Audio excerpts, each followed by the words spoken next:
Agora sim, bom dia, Aline, as duas Alines, né? Aline e o Jonathan, que é Jonatas ou Jonathan? Eu tô na apresentação, fiquei na dúvida agora. Enfim, É Jonatas. Jonatas, tá. É o John, né? Como eu costumo chamar. Então, bom dia a vocês, bom Pode dia, chamar boa de tarde, boa John, noite vocês aos escolhem. demais. Pronto. Bom dia, boa tarde, boa noite para os demais que assistiram em casa. Hoje falaremos de um estresse que não é um estresse. Estranho, né? Por isso eu coloquei aqui estresse, entre parênteses, deficiência nutricional. É um termo que ainda está em uso. Se você está em estudo, quer dizer, se você colocar estresse nutricional em plantas, você vai encontrar, né? Muita coisa de estresse nutricional. Mas a grande maioria ainda está atrelado à deficiência nutricional, tá? Apesar de ser um estresse. Porque é um desvio significativo com esses óculos. Então, é um estresse ainda. Mas o termo estresse nutricional ele surgiu há mais ou menos uns 20 anos para cá só, né? Enquanto que os primeiros estudos com nutrição de plantas começaram aproximadamente há 350 a.C. Na verdade, desde que o homem começou a domesticar alimentos, né? Ele começou na Revolução Verde, tá? Toda aquela parte de início da agricultura já existiam os primeiros relatos de estudos com a deficiência nutricional, pasmem, né? Então, os primeiros agricultores, eles selecionavam solos, né? Laranjinho, escurinho e tal, para fazer plantio de algumas coisas. Então, isso já começa como conhecimento empírico de deficiência nutricional. Então, vamos lá. Hoje essa apresentação é muito grande, ela tem mais de 200 slides, por isso que eu demorei para separar, mas não vai ser isso tudo não, tá? Até porque eu nem posso falar muito. Ainda continuo com muitas tosses, apesar de ter melhorado bastante, continuo com muitas tosses. Se eu tiver algum acesso de tosse aqui, por favor, me desculpem, não é porque eu quero, infelizmente. Mas eu separei aqui uns 60 slides para vocês, ou até um pouquinho menos, não lembro bem, mas isso eu tive que isolar o que eu não queria. Mas quem quiser, eu posso colocar tudo aqui, porque tem uma parte muito forte aqui de adubação foliar. Normalmente eu não ministro para ecofisiologia de ciências florestais, né? Não é para a parte florestal.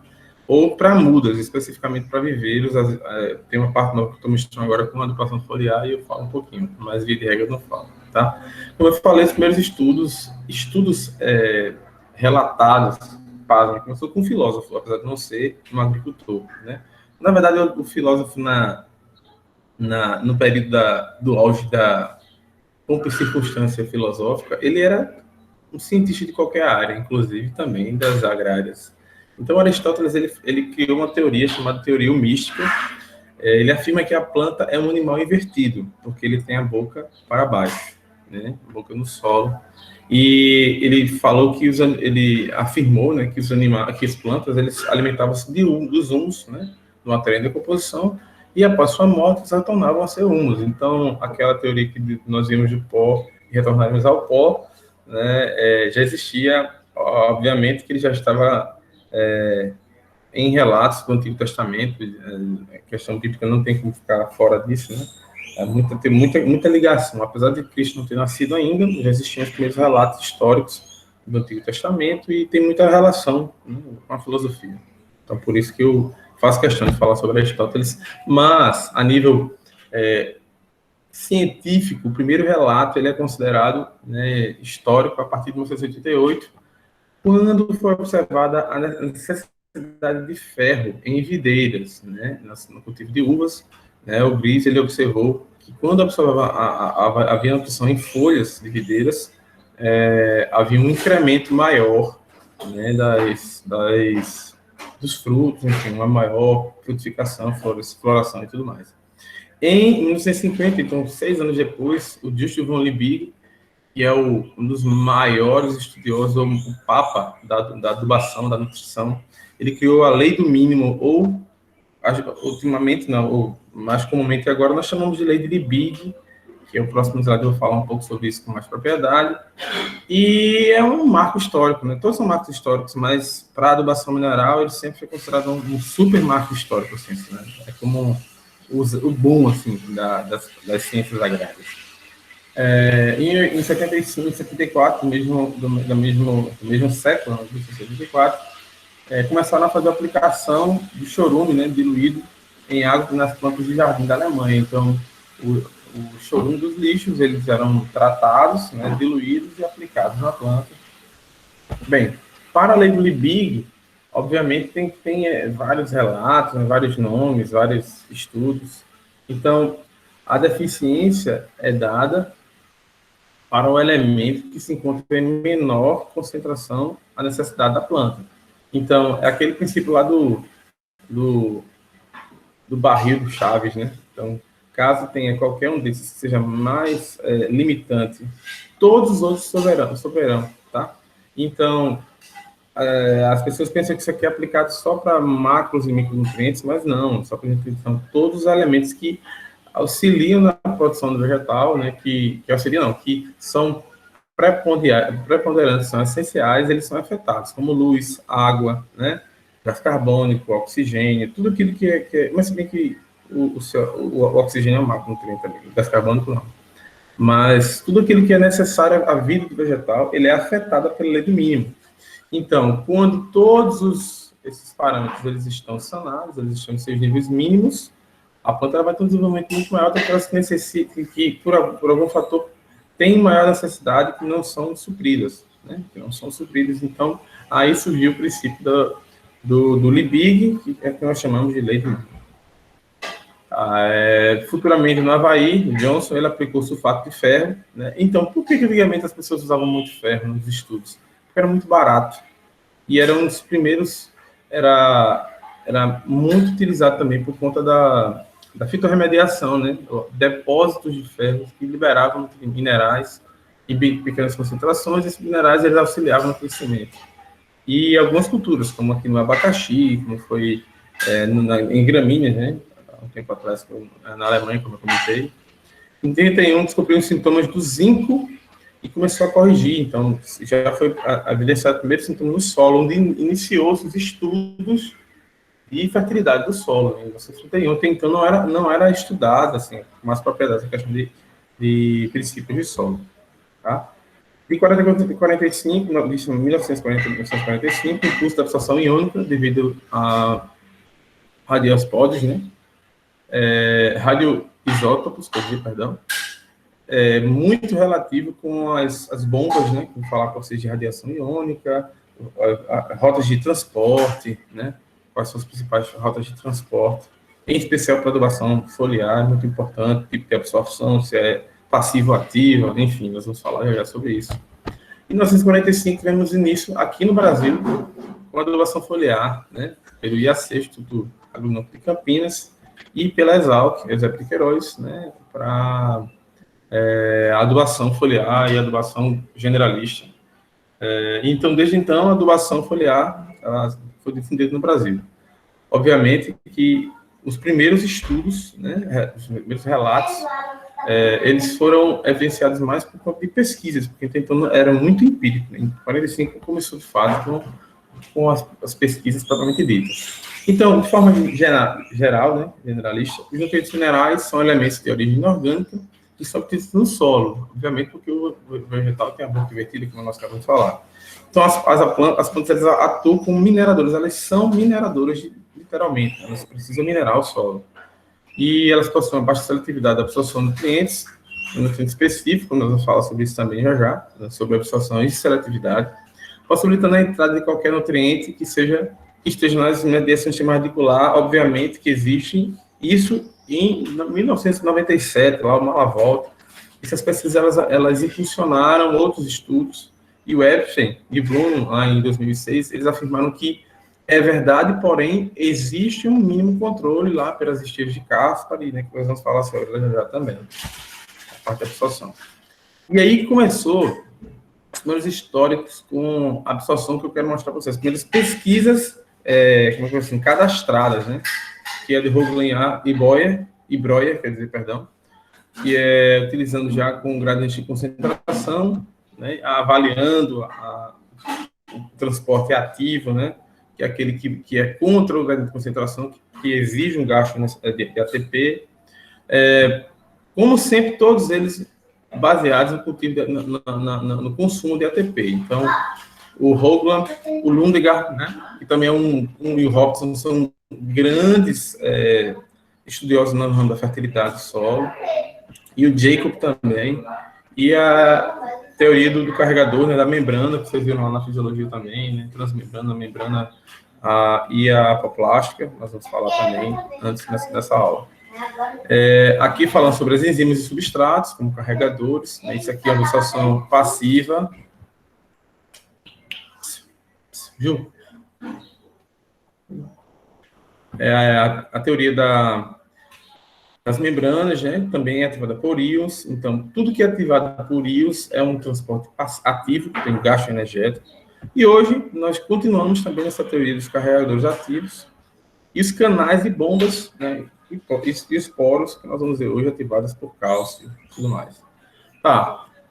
Até alguns anos atrás, os insumos eram luxo, né, porque eram caros, né, hoje em dia ainda são caros, mas também mais acessíveis porque nós estamos vivendo fontes alternativas. Inclusive, no século, nós tínhamos vários trabalhos de professores que trabalham com fontes alternativas, né, fontes de minerais que são umidificados, como transformados em humus, né, como o próprio Aristóteles falava, e transformados em adubos secundários, né. Então, nos últimos 5 anos, cresceu mais de 20% esse estudo ou essa necessidade por insumos com menores, como é que eu vou dizer, rentabilidades, né, sejam mais baratos. Para isso, né, existem vários cursos que estimulam esse tipo de pesquisa, né, para a agricultura, independente de ser agrônomo, técnico agrícola, engenheiro florestal, agroecólogo, agroecologista, não sei nem se eu acho que seja agroecólogo. Então, para esses ambientes, nós precisamos só estudar solos, ao nível de fertilidade do solo. Né? Solos mais férteis são mais fáceis de trabalhar, solos menos férteis requer uma qualidade do profissional em trabalhar com isso. Acredito que vocês já tenham pago, né, ou estão prestes a pagar fertilidade ou nutrição mineral de plantas, e vamos falar não da disciplina especificamente do nutrição mineral, mas em tópicos que vão culminar no experimento lá no final, tá? Beleza. Então, esse é um estímulo para nós buscarmos culturas, inclusive florestais, que tenham menor necessidade nutricional. Então, hoje em dia, nós buscamos plantas mágicas, que elas consumam menos água, que sejam tolerantes a sal, que consumam menos nutrientes, e que tenham o mesmo rendimento fisiológico, né? Um rendimento fenotípico, né? De genótipo mais ambiente, tem uma expressão do seu máximo utilizando o mínimo. Então, os elementos que estão em maior crescimento de pesquisas na atualidade são os micros. Então, o manganês, o zinco, o boro, né? O cálcio, que já é um macro, né? E o molibdênio, que são capazes de ter uma maior motilidade dentro de matéria-prima no mercado, porque os outros são bem mais caros, exceto o nitrogênio, que a gente vai falar depois, que já é fixo no solo, tem uma grande motilidade no solo, enfim. E aí tem outro problema, né? Se você é um produtor descapitalizado, os nutrientes são os primeiros a serem cortados na lista de insumo, né?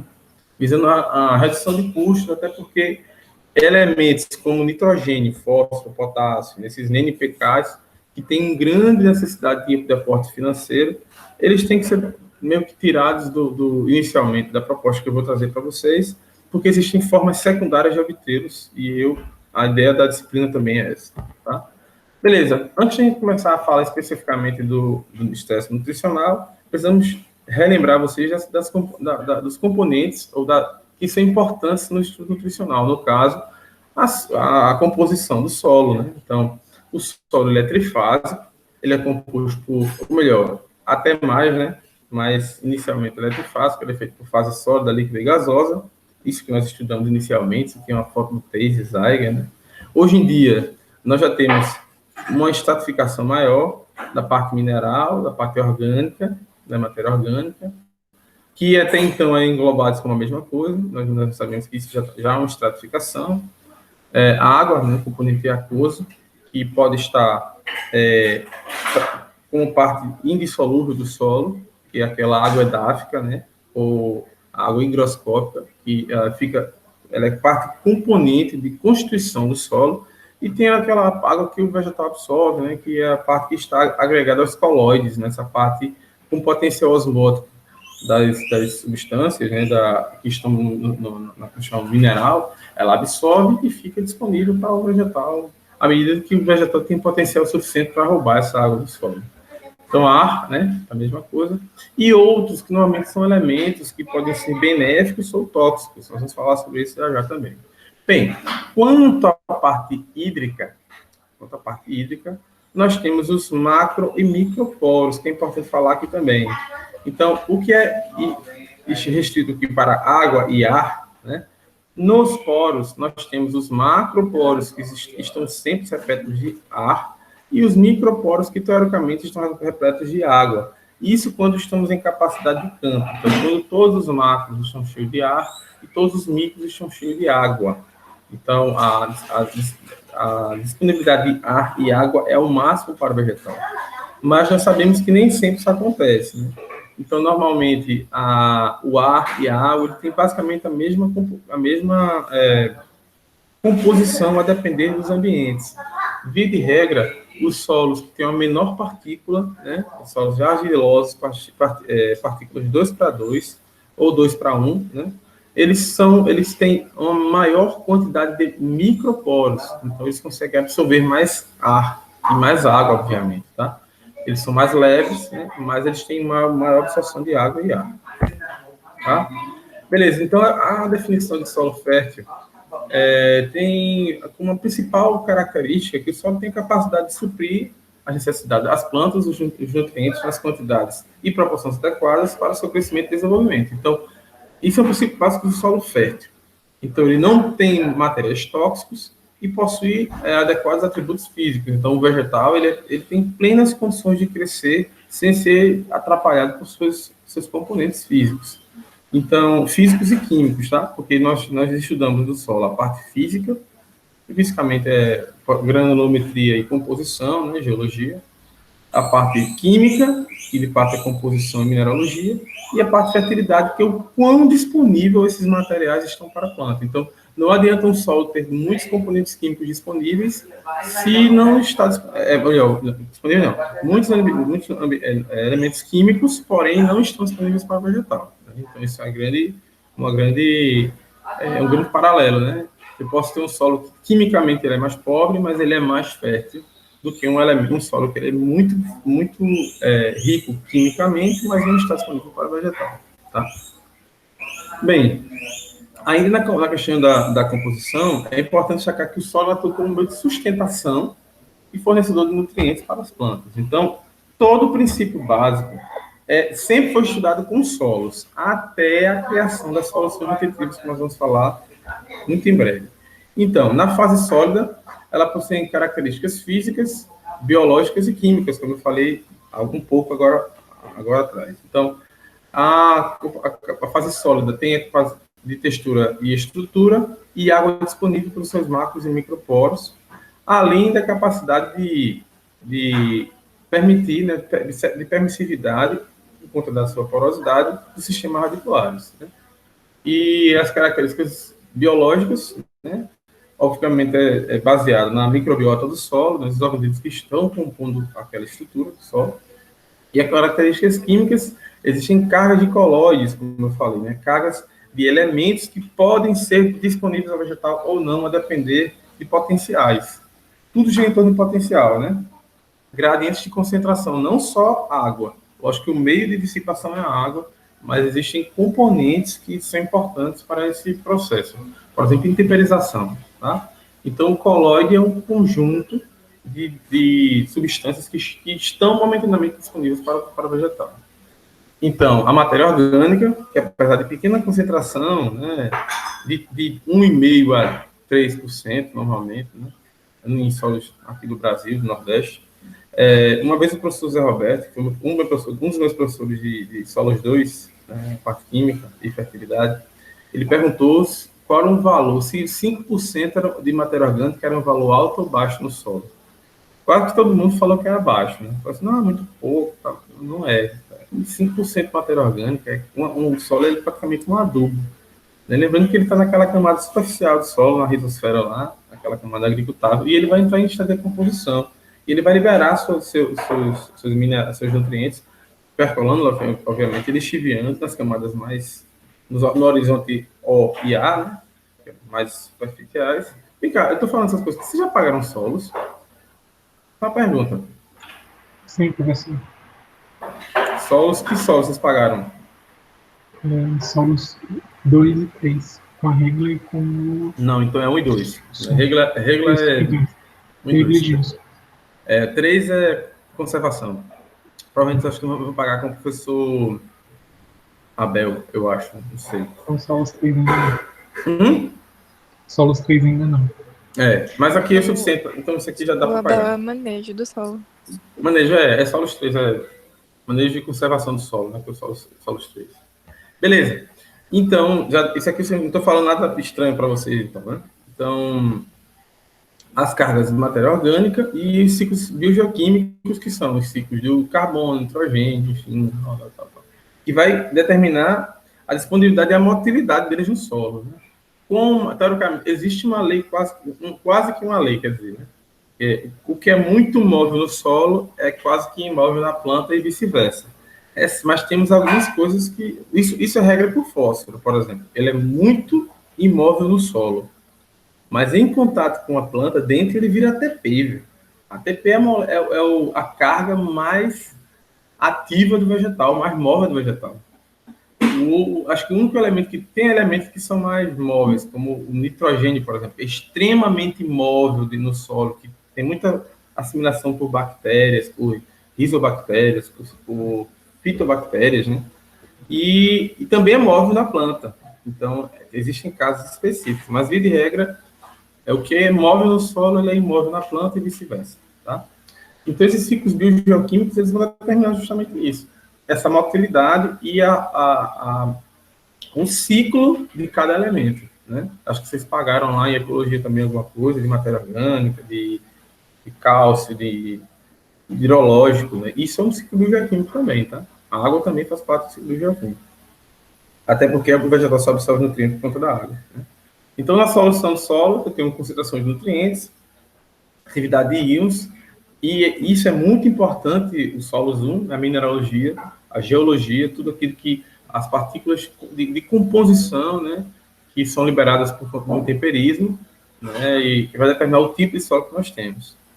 Obviamente, esse tipo de rocha também vai determinar o pH, mas o pH também pode ser estimulado pelo manejo hidrológico, ou seja, pelo excesso de chuva sem cobertura de solo, ou regas mal realizadas sem drenagem, né, lixiviação. Acho que na aula passada já mostrei alguma coisa sobre isso também, de elementos que são lavados pelas chuvas, né. Isso é muito importante para a determinação dessa atividade de íons e da existência ou não de pH neutro, né, próximo à neutralidade. Então, o solo perfeito para o cultivo da maioria das espécies é entre 6 e 6,5, assim, quase todo vegetal se dá bem nesse tipo de solo, tá?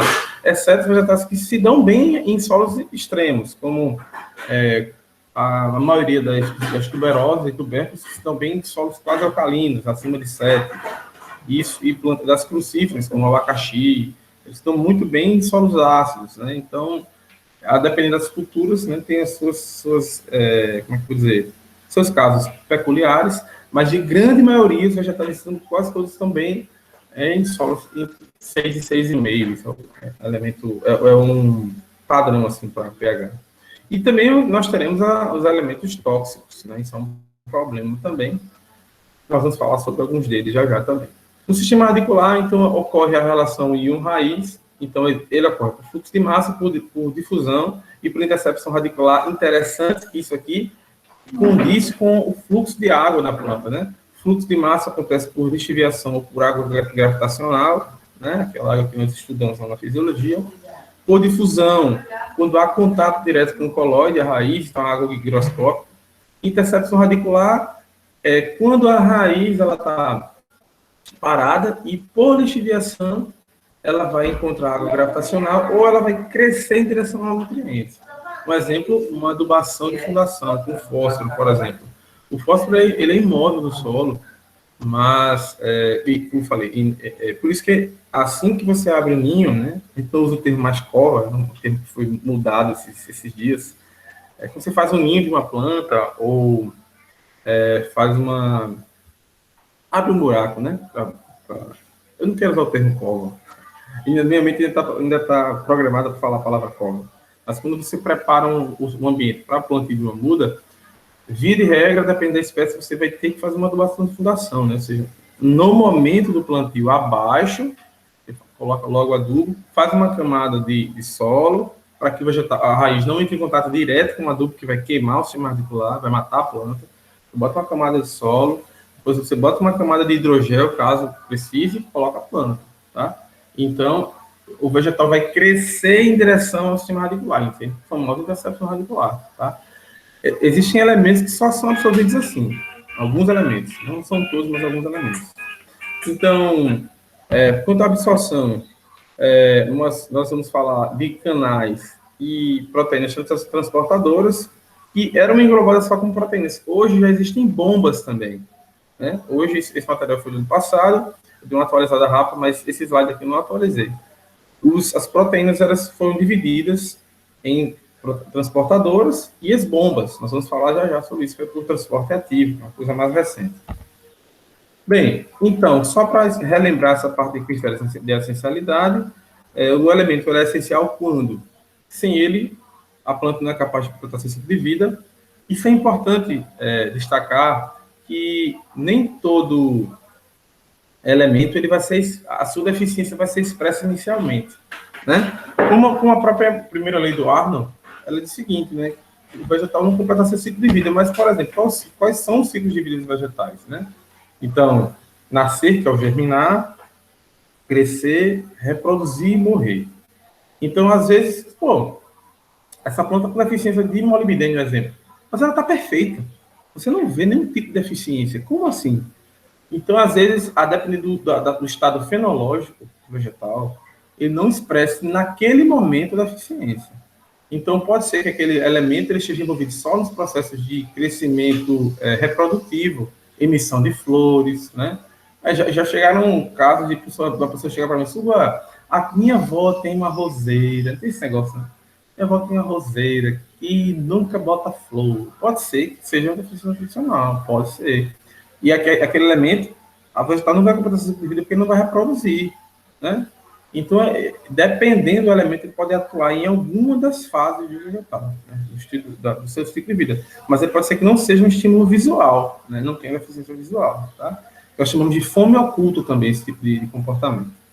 Então, a carência de nutriente é específica, não havendo a possibilidade de ser substituído por outro elemento. Então, a depender da definição que você tem, né? O elemento, o nutriente ele não pode ser substituído por nenhum outro elemento. Se for substituído, a carência continua. Se você colocar no critério de substituição, a carência vai continuar. Tá? O nutriente apresenta papel fisiológico claro, estão diretamente envolvidos nos processos de nutrição da planta, sendo muitas vezes constituinte essencial de metabólico. Então, nem todos estarão tão evidentes assim, como nutriente, como fósforo, como manganês, como magnésio, como o cálcio, né, que vão estar diretamente envolvidos nos processos fisiológicos. Tem uns que são cofatores de enzimas, tem uns que atuam como componentes estruturais, né, da parede celular, né? Então, às vezes, nós não percebemos essa deficiência ou esse papel justamente pelo fato do seu critério de essencialidade, de ser macro ou micronutriente, porque existem muitas dúvidas quanto a isso ainda, mas vamos tentar elucidar algumas. Então, isso aqui é só revisando, obviamente. Alguns livros, né, mais antigos, como Hawkins, né, na verdade é um capítulo de uma tese, ele afirma como o hidrogênio, o cálcio e o hidrogênio, o carbono e o oxigênio como macronutriente, assim como eu gosto também de destacar como macronutriente. Tá? Mas tem alguns livros que tratam eles como elementos elementares, tipo assim, de constituição, de composição física. Nós somos seres orgânicos. Então, para existir ser orgânico, tem que ter o carbono o equilíbrio do carbono se dá com hidrogênio e oxigênio. Então, como é que se dá, como eu falei para vocês acredito que falei na aula passada, a nível de, eu já falei, eu não sei viveiros, eu estou confundindo com a turma de viveiros. Eu falei isso na turma de viveiros na aula passada, não para vocês, desculpem. Eu falei que o critério de essencialidade de um elemento mineral, ele é dado, se ele é macro ou micro, pela concentração na matéria seca. Então, depois que eu tiro todo o extrato volátil, né, volatilizo toda a água, seco literalmente tudo, é que vou ver a concentração dele na matéria seca. Então, O hidrogênio, o carbono e o oxigênio estão muito acima do primeiro elemento, que é como se nós colocamos como elemento macro, que é o nitrogênio. Eles estão quase que em um outro, são semideuses. Tá? São deuses, e os macros são semideuses. E aí a gente tem que entender essa composição, tá? Mas eles são macronutrientes porque estão contidos na matéria seca. Então, a minha forma de interpretar sempre foi essa que eu estudei assim, né? Mas existem livros mais recentes que os colocam em outro extrato. Tá? Então, só para esclarecer. Aqui tem as formas disponíveis, né? As formas de absorção, né? Amônia, amina, da forma que você vai absorver nitrogênio. E tem os que são em forma de cátion direto, como o cálcio, como o potássio, o magnésio. Então, eu tinha o professor, não lembro, acho que foi, não lembro quem foi, João Silva, ou o Zé Roberto, ele ensinou para a gente uma forma de a gente aprender isso aqui fácil, né? Decorar, na verdade. Lembra do prometa Ana telefonar, né? Prófase, metáfase, não, metáfase, anáfase, telófase, né? Só não tem um fonáfase, né? Mas aquele bizu para você aprender. Então, a gente tinha o NPK, que era mais fácil, né? NPK, cálcio, magnésio, enxofre, que era dos macros, e o micro era o BCC, FeMe, então, não tem como errar. BCC, FeMe. Então, tinha o boro, cloreto, ou cloro, né? Cobre, BCC, Fe de ferro, magnésio, molibdênio, que é Me, o Z de zinco. Então, a gente conseguia decorar dessa forma, né? Mas hoje em dia existem outras formas aí de vocês aprenderem, enfim.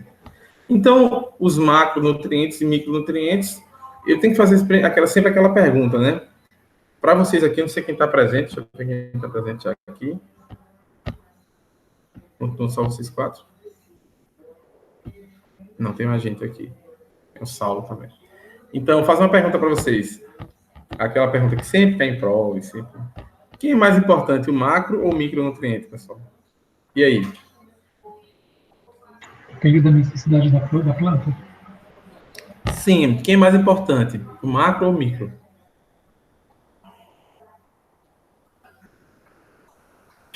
E aí?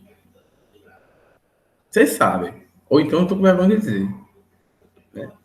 Se você fosse comprar ou não comprar um elemento, qual você compraria? Um macro ou um micro para o vegetal? Não. Os macronutrientes. Não, vou refazer uma pergunta. Quem é mais importante, o macro ou o micro? Os macros para você. Por quê? Não lembro. Sabe que você não lembra? Exatamente. Por isso que você não lembra, John. Porque eles têm o mesmo grau de importância. Eles são exatamente iguais. Se faltar um micro, por exemplo, um molibdênio aqui, que tem a menor concentração. Se faltar um molibdênio, que é 0,001 micromol por quilo, né? Quase nada. Se faltar o molibdênio, o que vai acontecer? Vai acontecer isso aqui, ó. Não, a planta não vai ser capaz de completar seu ciclo de vida. Então, independente de ser macro ou micro, ambos têm o mesmo grau de importância, tá? Digo mais, é mais importante e é mais essencial você trabalhar com o micro do que com o macro. Vamos explicar isso já já. Antes de falar que existe um tipo de elemento, né, que a gente tem sempre aquela concepção do elemento macro, elemento micro, tem o elemento tóxico, que ele é capaz de causar dano ao vegetal, e ele tem um elemento benéfico, que é um elemento que tem função de compensar os efeitos tóxicos de um outro elemento, por exemplo, né? Por exemplo, o silício faz alguma coisa nesse sentido. O alumínio, ele é muito importante para as gramíneas, por exemplo, né? Ele é até um micronutriente para as gramíneas. Ele substitui outros elementos em algumas funções menos específicas, como, por exemplo, carreadores. O cálcio e o potássio, o cálcio, potássio e magnésio, eles trabalham muito com carreamento. Portanto, existe uma bomba de sódio e potássio, por exemplo, né? Alguns elementos que têm o mesmo peso molecular, eles podem substituir em funções mais simples, como, por exemplo, o potencial osmótico. Tá? Eles podem substituir essas funções aí. Agora, tem outros que não, né? Tem umas coisas na sua função fisiológica, não. Na sua função física, sim, mas fisiológica, não. Podem contribuir para o crescimento para o crescimento, produção ou para a resistência a condições desfavoráveis do meio. Você sabe que esse termo resistência aqui é só para biótica, né? Então, mas resistência ou tolerância às condições desfavoráveis do meio. E aí, onde está por que eu falei que os micro às vezes são mais importantes que os macros? Preste atenção, vamos ao exemplo aqui do nitrogênio, tá? Que tem 1000 micromols por quilo. Tá vendo aqui o nitrogênio? Então, se eu tenho um nitrogênio e eu erro, eu tenho que colocar 1000 micromols por quilo. Eita, mas eu coloquei 1002 micromols. Putz, aí, que são 2 perto de 1000, né? Que são 2, valor 2 micromols perto de 1000 micromols. Então, se você errar para mais ou para menos 2, não tem problema nenhum. Não tem problema nenhum, que é muito pouco, né? Mas, se você errar, por exemplo, no caso do manganês aqui, 2 para menos ou para mais, vai ser muito difícil. É por isso que tem aquela história do veneno, né? Os piores venenos estão as menores frascos, em função da sua concentração, né? Alguma coisa assim. Os melhores venenos, os venenos mais eficientes, os mais letais, eles estão em menores frascos. Então, eu preciso de uma quantidade muito pequena, eu tenho que administrar com muito cuidado. Então, é justamente o macro, quase todo mundo sabe manejar. Quase todo mundo sabe. Agora, micro, tanto é tão difícil você manejar micro, que aqui você não consegue comprar um micro separado. Digo isso porque eu compro muito adubo aqui ainda. E eu preciso eu preciso de boro. O cara, eita, velho, tem não, só tem um micro completo. Porque o cara, eu tenho que ele vende um composto de micronutrientes, nós chamamos de fritas também, né? Não são batatas fritas. São raspas de elementos, de minerais. Eles retiram os macronutrientes quimicamente, ficam só os micros. E não sabe nem a concentração. E o cara bota lá, né? Então, isso é um erro gravíssimo. Você pode estar intoxicando a vegetal. Com menor necessidade, com menor a concentração, maior o risco de intoxicação do vegetal. Repito, com menor a concentração do elemento, maior o risco de intoxicação. Se você precisa de 2 micromols de ferro, e sem querer você bota 4, você botou o dobro, velho. É como se fosse aqui, ó, precisa de 1000, você precisa de 2000. Então é muito mais fácil errar com o micro do que com o macro. Deu para entender? Quer que eu repita? Pessoal. Não me deixe só. Tenho medo do escuro. E aí, pessoal? Pode seguir, professor. Eu não falo porque sabe que fala aqui. Não, mas desse pode, só isso que você falar pode, não pode, para mim já é o suficiente. E a Alines, não sei se a Aline nem está com o microfone para se botar sem o salto, pode falar também, minha gente, que é um saco na aula que ninguém fala. É porque eu já caí 2, 3 vezes, professor. Eu tô meio voando, não sei nem o que você tá falando. Aí eu vou dar palpite, é só para dizer que eu tô aqui, né? Ah, entendi. Nem sabia que estava aí, Guilherme. Beleza. Bom dia. Eu entrei e saí 3 vezes. Professor, eu vou dar uma saidinha. Eu vou tomar vacina agora. Aí eu vou conectar no carro para ficar ouvindo a aula. Eu vou ficar mais 10 minutinhos aqui na aula e vou desconectar. E quando eu chegar ali na cidade que pega o 3G de novo, eu entro. Beleza. Então, a nível de seletividade e absorção de nutrientes, eu não lembro qual era o professor que me falava, Paulo Feira, lembrei. Ele falava eu lembro que era muito jovem, mas ele falava assim, que existe a absorção e a adsorção. Eu tenho a forma de absorver um elemento e adsorver. E é muito, muito importante nós tratarmos aqui na parte de mineralogia. Porque adsorver é trazer um componente e ser aderido a alguma coisa. A absorção é só o líquido. Né? Você vai absorver uma substância, na verdade, como um todo. A adsorção é fazer que aquele elemento se torne componente de alguma coisa. Ele vai ser aderido a alguma coisa. Ponto.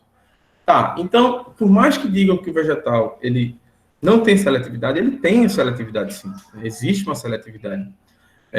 Os primeiros relatos dizem que não, tudo que está no solo a planta absorve. Sim, grande maioria das plantas sim, que não tem um sistema de controle. Mas, eu peguei até uma foto antiga aqui do TEIS, Isaiah, peguei no meu livro aqui, tirei foto no celular. Dá para ver aí, né? Espero que tenha condição de ver aqui. Tá, eu tenho aqui, não quero destacar essas regiões todas, tá? Eu quero destacar especificamente essa facezinha azul aqui, ó. Essa camada azul dos dois lados. que a nível longitudinal é uma risca, né? Mas se você olhar a nível distal, né, que é no meio dela, você vai ver que ela é um círculo que protege o xilema. O xilema está no meio, tá vendo? Que é onde entra água e sais. Né? Tem um floema, que é essa parte mais externa. E eu tenho, cadê as estrias de Caspary? Aqui, ó. As estrias de Caspary que estão quase que diretamente ligadas ao floema. Antes do xilema, floema, isso aqui na raiz, tá? No caule é diferente, mas na raiz. Mas eles só se expandem, né? Mas a composição é sempre a posição é a mesma.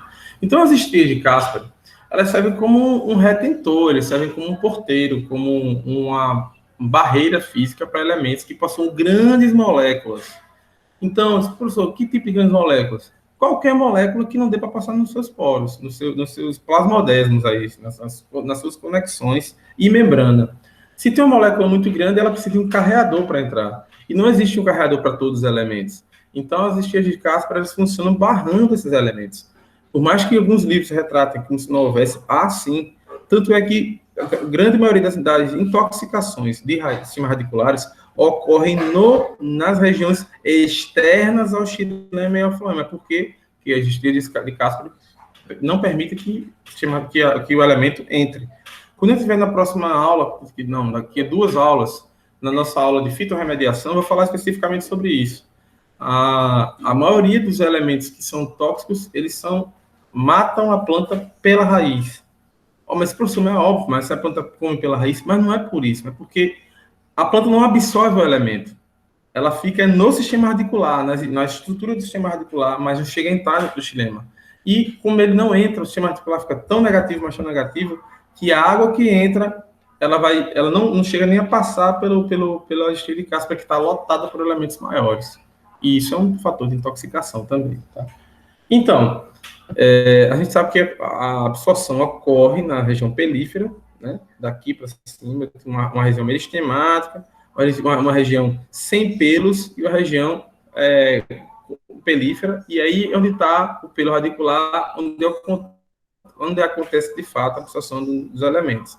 Mas entrou em contato com a membrana, existem formas de absorção que vão além do pelo radicular. Por exemplo, a parte de troca de cátions, como eu falei para vocês, eu tenho elementos que possuem cargas opostas, então se a carga for negativa, então ele joga uma carga positiva e faz uma superfície de troca, isso é um processo passivo, tá? Não tem um gasto energético para isso.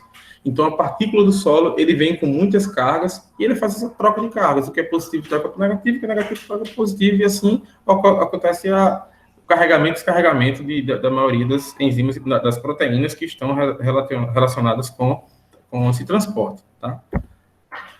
Já para nível de transporte dentro da planta membranar, ou melhor, dentro das células, porque pode ser também radicular, né? E também dentro do caule, enfim, da folha, como todo qualquer outro elemento, sempre vai ocorrer em função de um gradiente de concentração, né? No caso aqui, o potencial elétrico, um gradiente elétrico de potencial de eletroquímico que vai determinar esse gradiente, essa diferença. Então, eu tenho três tipos de transporte. O transporte ativo e passivo, tá? Então, o transporte ativo e passivo é quando o passivo, quando ocorre sem gasto energético, e o ativo, quando ocorre com gasto energético, que eu vou mostrar para vocês posteriormente. Mas eu tenho bombas. Onde você vê energia, então tem um gasto energético para ver a passagem por essa bomba, pump bomba. Então, nessa bomba aqui, quando tem essa passagem, eu tenho que ter um gasto energético. Tá? Perceba que os outros não, eu não tenho um gasto energético de fusão simples, tá? Transporte passivo, isso aqui é o transporte passivo. Tem uma proteína carreadora, tem um canal carreador, então tem um canal, proteína carreadora e a bomba. Bomba, ele tem um gasto energético. A bomba tem que ter gasto energético para fazer esse transporte. E normalmente é o seguinte, ó, aqui está mais concentrado que aqui, tá vendo? High, tá alto, e aqui está baixo. Então aqui está mais concentrado, tem mais elementos aqui. A bomba sempre vai contra o gradiente de concentração. Contra. Então, ela joga um elemento em um local que já está concentrado. Professor, como? É porque a concentração é como se fosse potencial osmótico, que nem sempre vai ser o suficiente. Aqui, ó, tá, concentrado de quê? Se tiver muito sal lá, se tiver muito cloreto de sódio, não tiver nitrogênio, fósforo e potássio, você precisa de nitrogênio, fósforo e potássio fazer uma clorofila, por exemplo.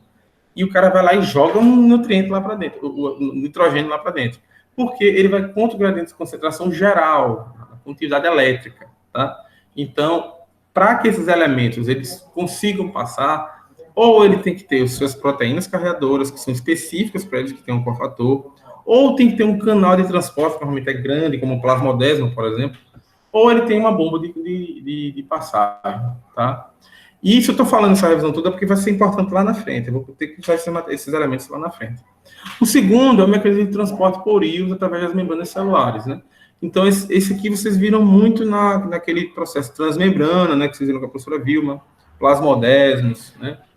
Então, vias só membranas. Então, também é dada a função do gradiente, mas é do gradiente das paredes e membranas, tá? E plasmodésmos. Isso aqui não, tem que ter proteínas específicas para fazer esse carregamento, tá? E, por fim, análise cinética do transporte. Como é que acontece essa análise cinética? Então, normalmente, nós temos uma maior absorção e uma baixa difusão. Então, a difusão aqui por canais proteicos, eles são menores. Então, eu tenho mais carreadores por proteínas, né? Tenho mais proteínas carreadoras que canais. Então, a absorção ela é bem maior nessas proteínas do que nesses canais por difusão, tá? A difusão, apesar de ser um mecanismo, como é que eu vou dizer, sem gasto energético, né? É um transporte passivo, ele é pouco eficiente. Então, grande maioria dos transportes ocorrem em proteínas carreadoras, tá? E muitos desses elementos que nós comentamos aqui, né? Ou micronutrientes, ou os que são benéficos, eles atuam na composição dessas proteínas, porque a proteína ela é um conjunto de minerais, muitas vezes. Ela é um conjunto de açúcares e minerais. Então, é como se fosse... Se você ver, por exemplo, o fotossistema, né? São 16 proteínas para construir uma única... Então, são 16 aminoácidos para construir uma única proteína. Tá? E o aminoácido ele é construído por moléculas que compõem elementos minerais.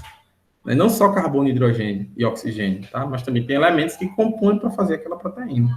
Então, por isso que é importante você manjar de macro, micro, tóxicos, elementos tóxicos, que a gente tem que entender também um pouco deles, e elementos benéficos que podem auxiliar na composição, por exemplo, dessas proteínas, tá? Mas por que, então, não é essencial, professor? Porque aquela proteína... Existem 3 canais de transporte, 3 canais, que essa proteína pode ou não existir. Então, se ela não existir, vai haver outra forma de compensação, mesmo que seja por gasto energético, por bomba. Tá? Então, por isso, muitos desses elementos não são considerados essenciais, são só benéficos. Deu para entender, pessoal? Deu, professor. Valeu? Então, além dessa absorção tradicional, eu gosto de trazer para vocês que a absorção por auxílio. Né? E eu queria trazer para vocês porque existem fungos arbusculares que são específicos de espécies florestais, como, por exemplo, algumas como é que chama? Micorrízas, né? Porque micorrízas tem montes, mas existem macros micorrízas, ou os famosos vesiculares arbusculares, né? Que são específicos para florestais. Eu vou dar um exemplo para vocês como já trabalhei com algumas espécies que são dependentes de micorrízas, como, por exemplo, cajá, aqui a mangaba. Nós produzimos em areia lavada, com solução nutritiva, tudo perfeito para ela, temperatura, água, não tinha nada faltando e a muda não crescia, velho. Agora era um experimento, tá? Era um experimento, para justamente ver a ação da micorrização. E nós fizemos um experimento. Não, esse não foi da microbização, não. Foi um outro experimento. Esse foi um experimento com avaliação nutricional. Então, lavou o substrato e preparou 5 tratamentos com elementos, né? E aí, as mudas não cresciam. A gente preparou, acho que umas 90 mudas de mangaba e usamos só 60. Então, as 30 que sobraram, a gente nunca jogava, nunca matava. A gente colocava no cantinho, assim, sabe? Botava no chão, no cantinho lá. E do nada ela começou a ficar super maior que as outras, entendeu? Mas isso aqui estão pegando só o filezinho, velho. Só no Rogliar, não vou trazer para vocês. Só a solução nutritiva pronta, né? Por que não está crescendo? Depois, aí alguém pode ser alguma coisa no solo, vamos ver o que é. Aí tirou uma parte da raiz e levou a fazer um costológico e estava repleta de micorriza, repleta. E nós fomos na literatura e vimos que existem algumas espécies, em especial florestais, que elas são dependentes de micorriza. Dependente. Então, esses fungos aqui, ectotróficos, existem, mas a captação dele é bem menor que o fungo vascular. Tá? Os ectotróficos, eles são mais seletivos, são bem mais seletivos, e são quase que restritos a regiões frias. Aqui no Nordeste eles não estão muito bem. Agora, em compensação, o que falta nos ectotróficos aqui tem exacerbado em micorrizas, né? Então, eu tive um tempo antes de... Eu passei em vários laboratórios, eu estava no meu terceiro período, eu acho. Já tinha passado um período e meio na fisiologia, eu pedi a professora Vilma para dar uma voada em outros laboratórios. Sempre estava lá, mas, professora, eu quero estudar em outros laboratórios, quero ver outras coisas. E eu fui trabalhei com a professora Tânia, professor Júlio, um pouco. Tinha um grande amigo meu, Gessé, que trabalhava lá. E eu colori algumas raízes, aprendi um pouco de micorriza e fiquei apaixonado pela área. Né? 1 grama de micorriza é tão fino, mas tão fino que é capaz de dar a volta ao mundo. Tão fino que é.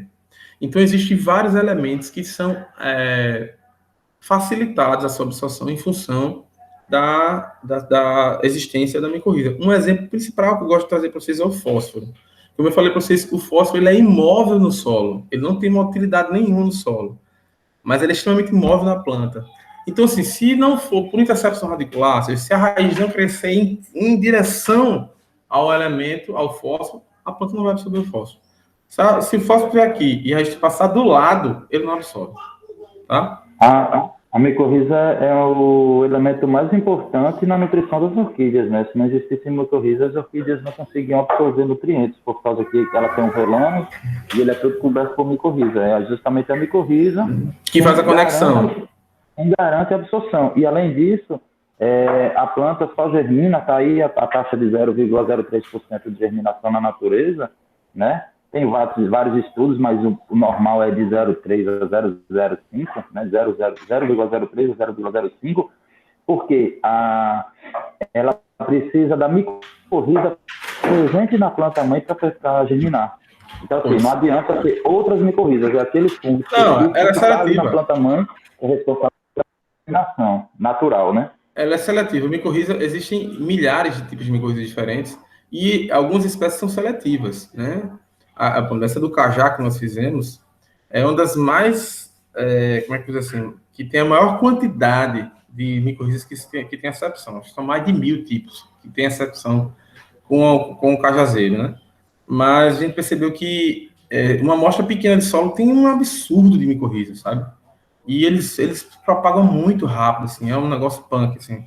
E interessante é que é como se fosse uma epífita, né? A mesma função da epífita que tem de austório para conseguir emitir o arbúsculo dentro e roubar, teoricamente roubar o nutriente e depois fazer essa simbiose, né? Porque é uma simbiose, né? Da água e mais nutrientes para a planta. E outra que tem uma parada muito punk com micorriza.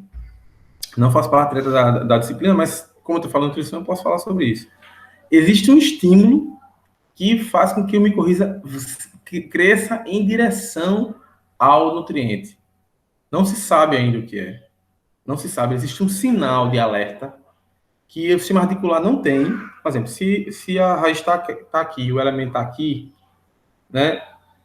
A raiz não vai ter condições de encontrar se não tiver... Se ela está crescendo para baixo aqui, né? Que ela tem um geotropismo positivo. Se ela está crescendo para baixo ou para o lado e tiver aqui, e ele não estiver na direção dele, ele não vai absorver. Então, com a micorriza vai buscar, inclusive, acima, em outros lugares. Ninguém sabe ao certo qual é o estímulo que faz a micorriza crescer. Dizem que ela tem outros vasos secundários, como se fossem os vasos capilares, entende? Da raiz, que são quase que invisíveis. A gente não vê, inclusive, no microscópio. E ele emite pequenos vasos que vêm em todas as direções. E no que encontra o elemento, ele vai lá. Então, é um estímulo que quem quiser pode estudar sobre micorriza, é muito legal. Só que não dá mais para mudar de área. Eu posso até fazer futuramente trabalhos com micorriza, que eu tenho muito interesse, mas sempre com a minha parte de ecofisiologia. Mas a micorriza é muito legal, véio, muito legal. Então, estudem, porque tem espécies florestais que são dependentes de micorrizas, dependente mesmo, tá?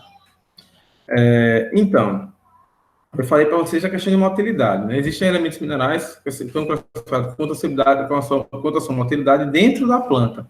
Então, os móveis dentro, né? Nitrogênio, potássio, magnésio, fósforo, cloro, zinco, molibdênio e fósforo. Os elementos imóveis, cálcio, enxofre, ferro, boro, cobre. Agora, sim, dentre esses, o mais móvel, sem sombra de dúvidas, é o fósforo, dentro da planta. Por quê? Porque ele é o componente básico do ATP. Então, ATP é energia. O vegetal usa ATP em tudo.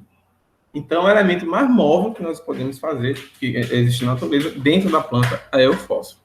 E, curiosamente, né, ironicamente, ele é o menos móvel, ou praticamente o imóvel no solo. Tá? Então, antes que vocês me perguntem, como é que ocorre essa motilidade? Como é que ocorre essa movimentação?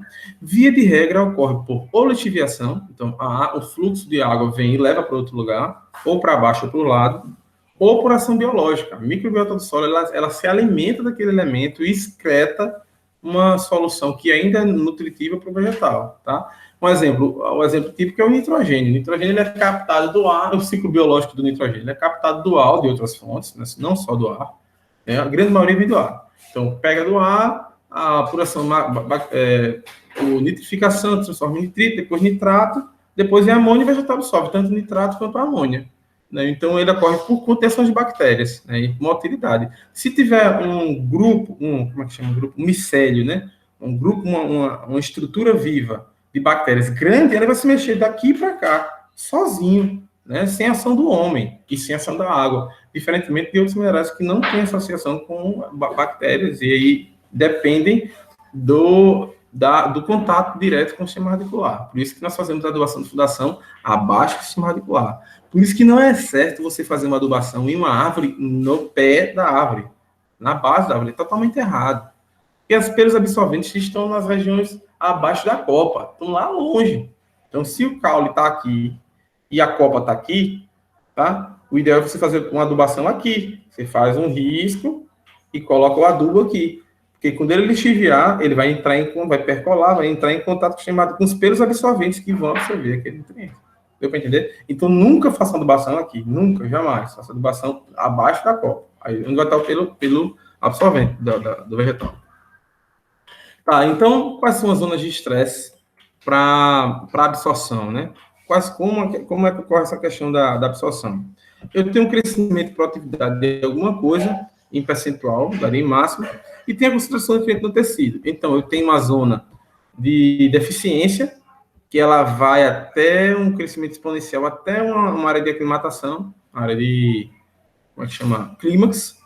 Aquele ponto clímax, ele vai estar na zona adequada até um tempinho, aí depois vem a zona de toxicidade, em função da concentração. Vai chegar um momento em micromol por quilo, que aquele elemento vai se tornar tóxico. Quanto menor a concentração na matéria seca, maior o risco dele ser tóxico. Então, por isso que eu volto ao mesmo ponto.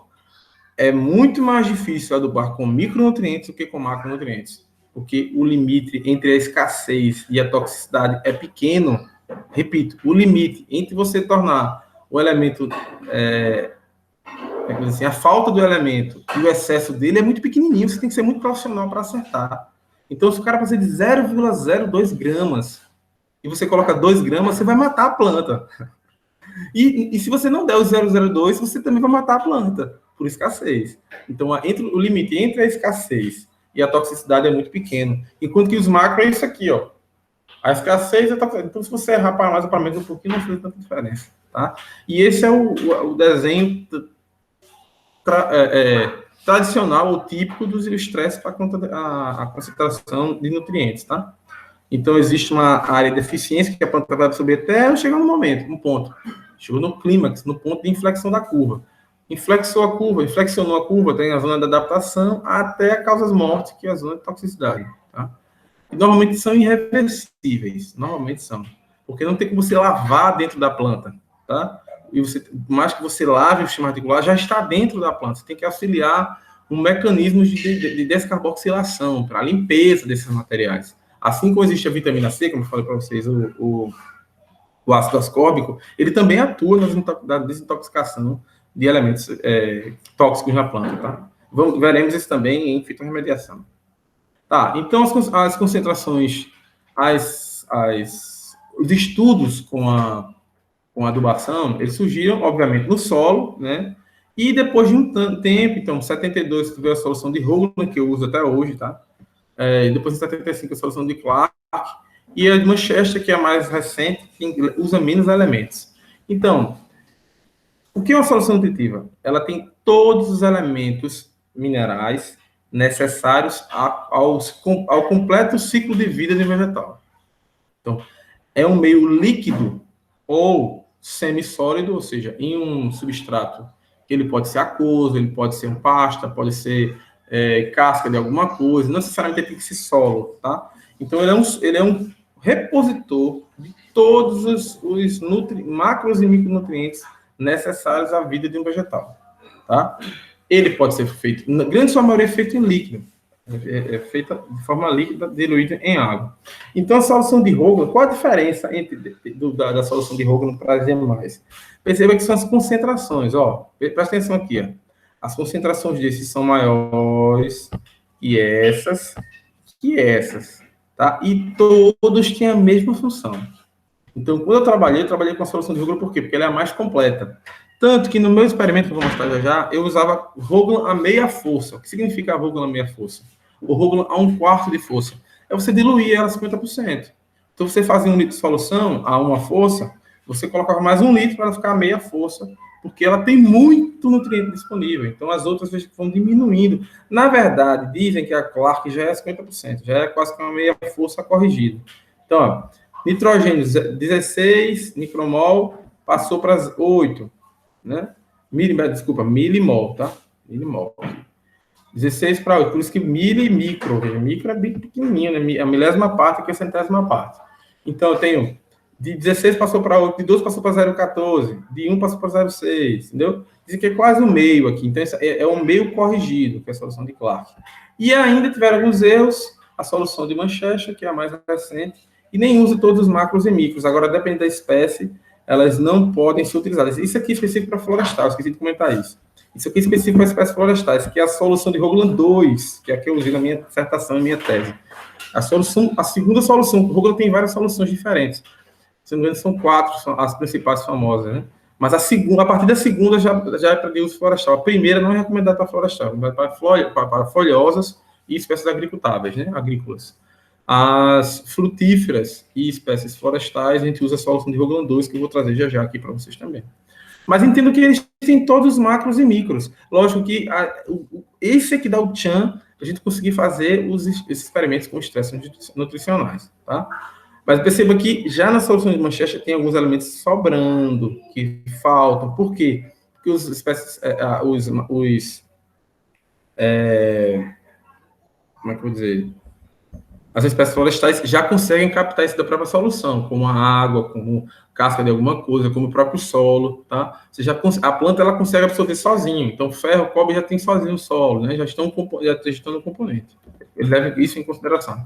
Então, com maior adubação, teoricamente, maior produtividade, né? Mas isso vai depender da sua dosagem e de quanto rende seu fertilizante, tá? Qual o valor desse fertilizante.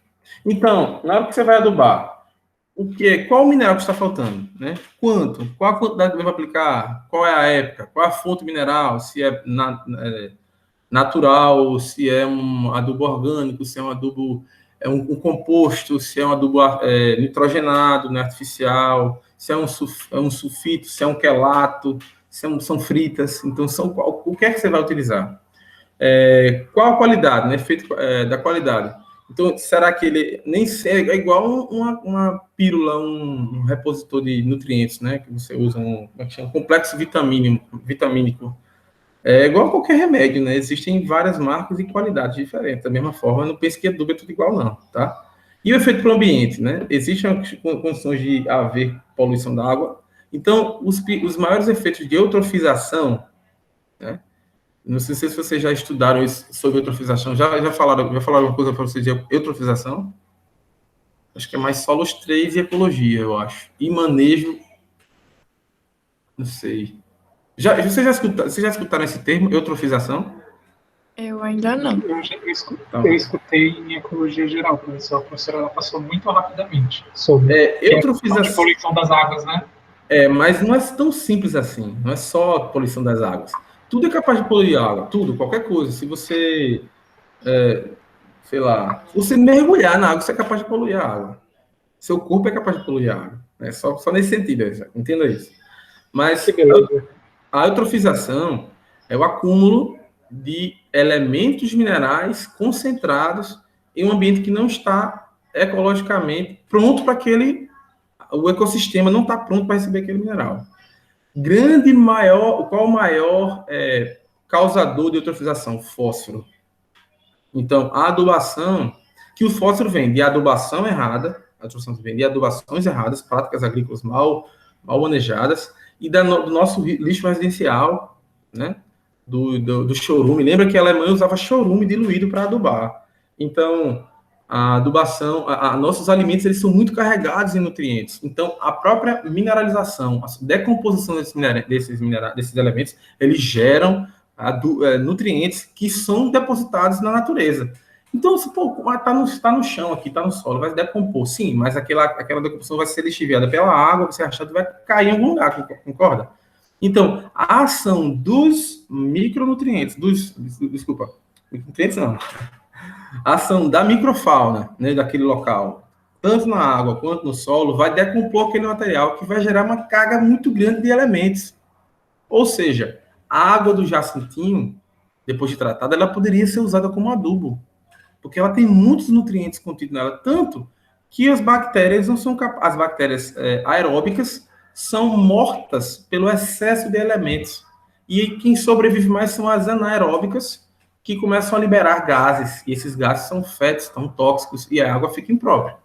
Então, o elemento, ele inibe, ele mitiga, ele mata as bactérias aeróbicas, que promovem a liberação e consomem o oxigênio, e partículas que, teoricamente, são tóxicas na água, e facilita a sobrevida, né? O excesso, o acúmulo, a criação de micélios de bactérias anaeróbias. Essas bactérias, elas liberam muitos gases e substâncias que são tóxicas à água.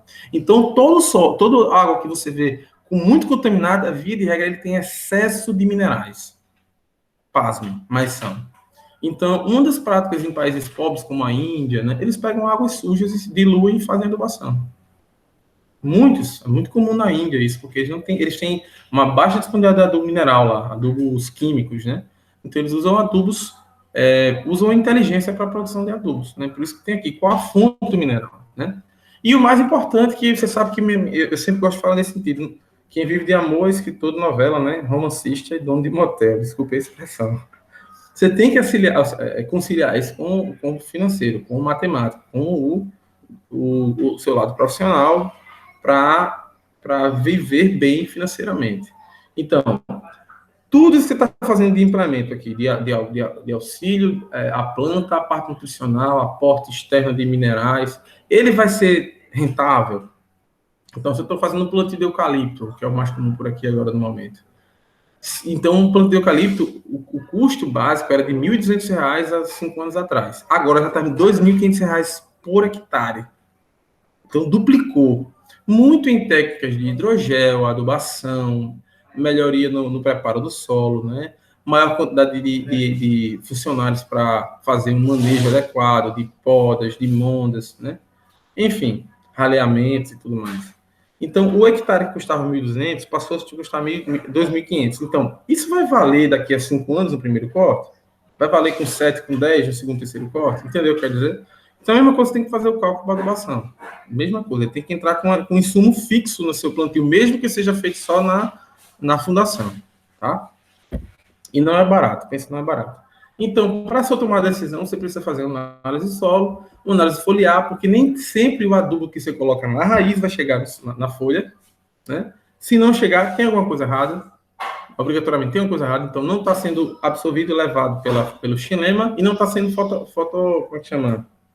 fotossintetizado, não está sendo gerado uma seiva elaborada com o elemento que você submeteu. Então, se você coloca aqueles 1000 micromols lá de nitrogênio e quando chega lá em cima, na fração mínima, tem só 800, está faltando 200. Ou a planta está consumindo muito, ou você está colocando menos. Isso tem que levar isso em consideração.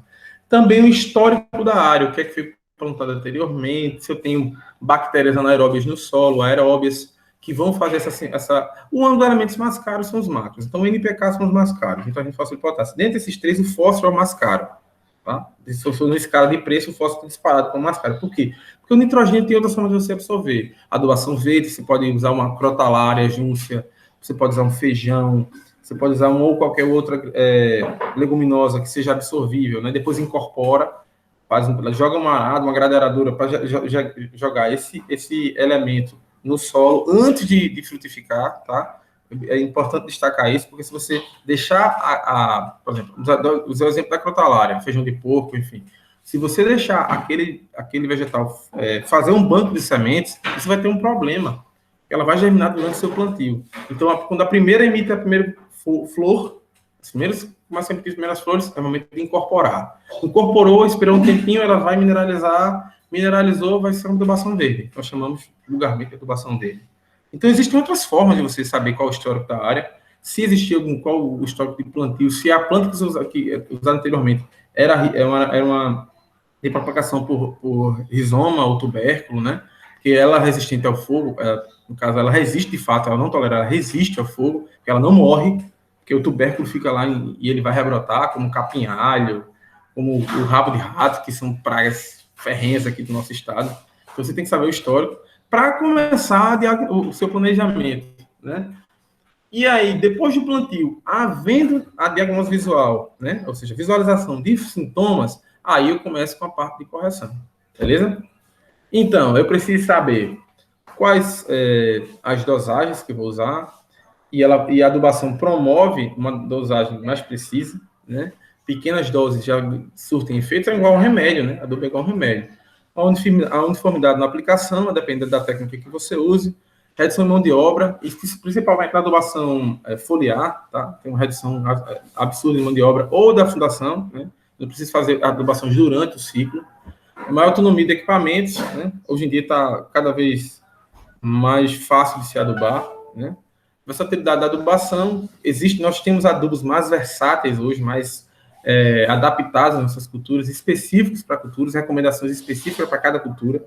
E hoje em dia nós temos adubos que são de fácil armazenamento. Um exemplo, como costumo dizer, os adubos líquidos, né? A adubação filiar.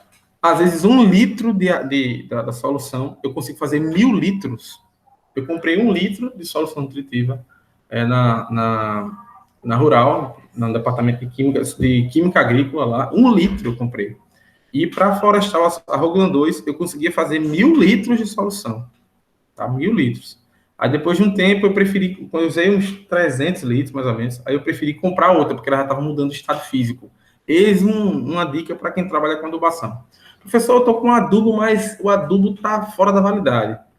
É igual um produto de limpeza na sua casa. Só o estado físico continua o mesmo, houve alteração no estado físico, ele era branco, era azulado, ficou esbranquiçado, né?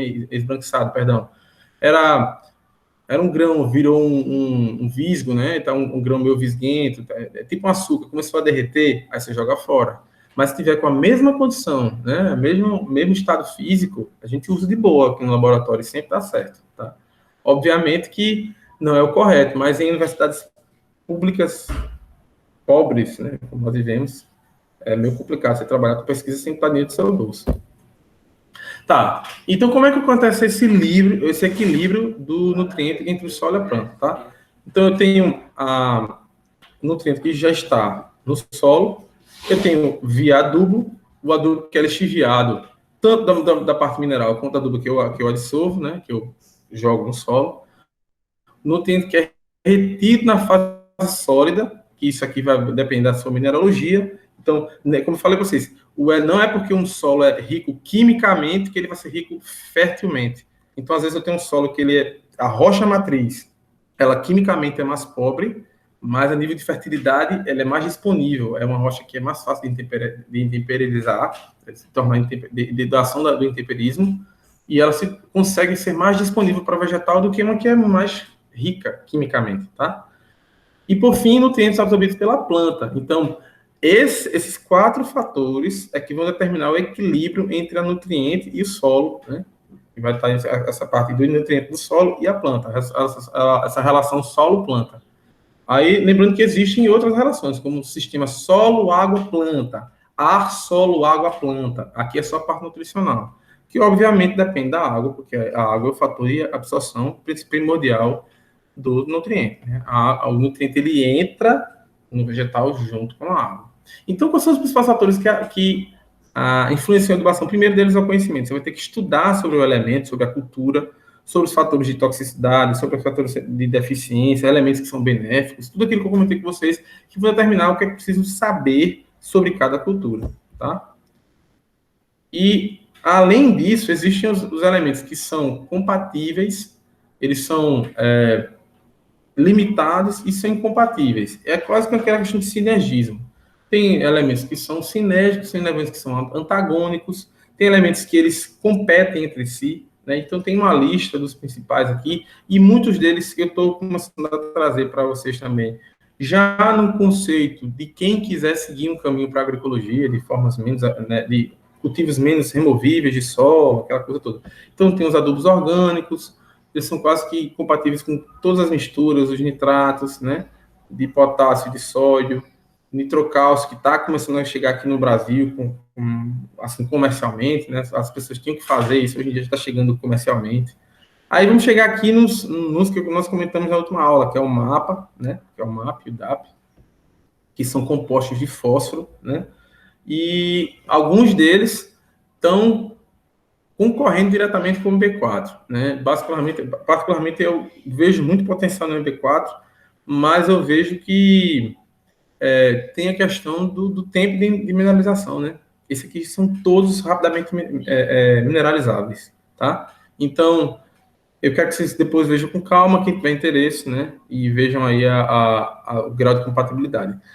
Queria destacar aqui 2 componentes especificamente, que são os CALs, o CAL, né? Tanto o CAL virgem, aquele CAL que você pinta a sua casa, que é o CAL hidratado, quanto o calcário, que é a rocha, né? Então, veja que ele tem uma incompatibilidade absurda com outros elementos. Então, não são adubos. Mais ou menos, não são adubos, eles são agentes de correção. Por quê? Porque eles têm uma fácil ligação com o alumínio. E o alumínio é um doido varrido, é um doido limpando mato, como diria um amigo meu, né? O alumínio é um doido limpando mato. O que tiver na frente, ele limpa, entendeu? Então, como o alumínio tem uma baixa seletividade de ligação, e ele se liga com o cal, né, com o calcário, então, que é o CaCO3, e o outro é o MgCO3, que é o cal virgem. Então, o que acontece? Ao invés de você colocar um elemento muito nutritivo e caro, você vai suprir todas as valências do alumínio com elementos baratos, como é o cal. Tá? É por isso que nós fazemos a correção de calagem e gessagem. Eles são baratos e são capazes de utilizar o alumínio, que é a principal função da correção da acidez. Tá? Então, quais são as categorias de adubo que existem? Os adubos químicos, os orgânicos, os aminoácidos e os naturais. Tá? Eu tenho pouco tempo, eu não posso falar muito, já são 10 horas, né? 1h30 já estou falando, basicamente, um pouquinho menos. Eu tenho que diminuir, tenho que matar minha aula antes disso, senão meu mato começa a reclamar comigo. Meu vai estar começando a falhar aqui, mas dá de boa. Então, os adubos químicos, quanto mais químico ele for, mais disponível e completo ele será. Não quer dizer que os adubos naturais, eles sejam ruins, não. Eu vou ter que começar a melhorar o meu adubo orgânico, para que ele consiga ser equivalente ao adubo químico. Domingo, eu assisti um lance lá na Pequenas Empresas Grandes Negócios. Vocês não acordem tão cedo para assistir. Mas tem uma máquina, eu esqueci de colocar ela aqui, mas eu posso colocar no grupo do WhatsApp. Uma máquina que pega a matéria orgânica agora e meia hora depois ela já tem um adubo pronto, um adubo orgânico pronto. Tem de 2 quilos e de 5 quilos. De 2 quilos custa R$3.600. É grande, assim. É como se fosse um misto de, como é que chama? Air fry com um liquidificador. Só que um liquidificador bem lentinho, a lente que a hélice roda bem devagarzinho. E eu não sei quais são os processos químicos que ocorrem, mas o adubo ele já vem mineralizado, velho. Eu achei sensacional. Deve ter alguma coisa com temperatura, com enzimas, eu não sei bem. Meia hora, são 30 minutos para você produzir o adubo orgânico. Uma das minhas metas pessoais, quando for rico, é comprar um bicho desse. Isso aqui, ó. Eu vou tirar uma foto e postar no Instagram, assim, né? Que rebolo, né? A galera não vai saber nem o que é, eu tô brincando. Só. Mas eu achei sensacional a ideia. Porque então os adubos naturais, né? Como os grupos de adubos orgânicos e adubos naturais, eles demoram a ser produzidos, né? Ou tanto faz ser um de minhoca, como manipoeira, como adubo, como é que chama? Como é que você faz em compostagem? São adubos que demoram a ser produzidos. Então, já pensou você em meia hora ter um composto pronto, né? Então, já começa a dar um vislumbre de tecnologia na parte para competição com adubos químicos. O que eu vejo de ruim é porque o adubo químico, ele é controlado, né? Você vai ter todas as concentrações adequadas. E o adubo orgânico, não. Né? Pode ser que sobre algum nutriente e seja tóxico para alguma cultura, ou falta algum nutriente. Então, é igual você ter uma doença, né? Ou um consumo que você está se alimentando só com a mesma coisa, e você precisa ter uma fonte externa de minerais, né? Mesma coisa. Então, por enquanto, nós ainda dependemos, somente em cultivo de larga escala, dos adubos químicos. Ponto. Eu sei que é uma afirmação ruim, mas é verdade. Não tem muito que fugir dessa afirmação finalmente. Assim, ainda falando sobre tipo de adubação, eu tenho 3 tipos. Tem a adubação preventiva, a corretiva e a substitutiva. A preventiva é mais utilizada e dá resultados menos comprovados, né?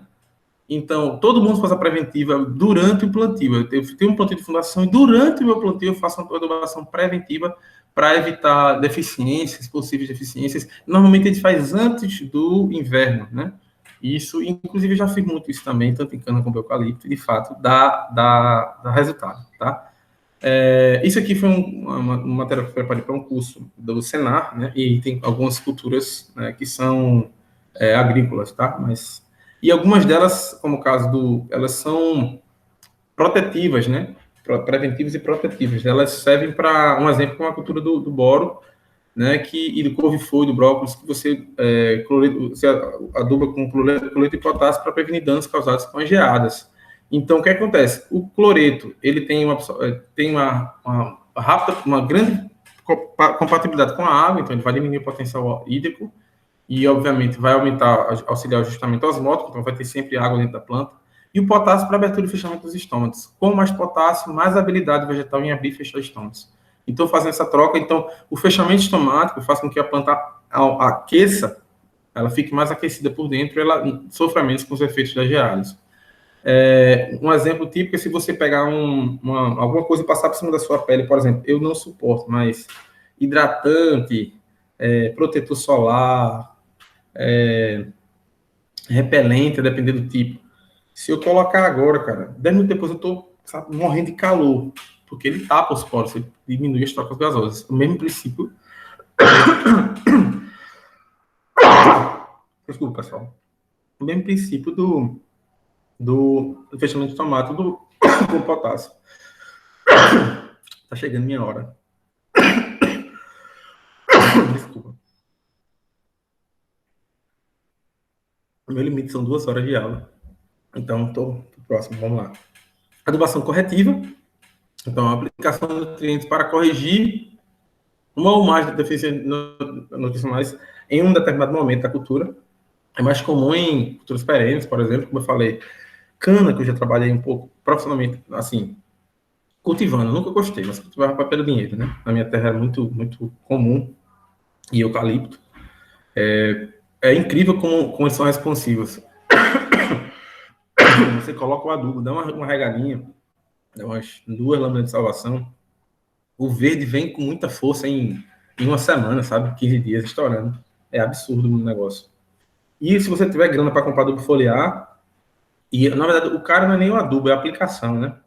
Se tiver grana para fazer a aplicação do adubo foliar, que é mais rápido ainda, vem com 2, 3 dias, né? E são benefícios que perduram com, eu falar assim, do eucalipto, 2, 3 meses até mais, né? Então, vale a pena a adubação corretiva dependendo do seu investimento, né? E a substitutiva, quando você precisa substituir a adubação via solo, né? Especificamente quando você tem uma cultura que tem uma grande rotatividade com baixo retorno, né? Baixa reposição, termo certo. Então, aqui em Alagoas mesmo, as pessoas dizem, poxa, mas o solo de Alagoas é muito pobre. Meu amigo, são mais de 500 anos de exploração, você quer o quê? Né? A gente só tira do solo, só tira detalhe. A gente tira o máximo e repõe o quê? O mínimo.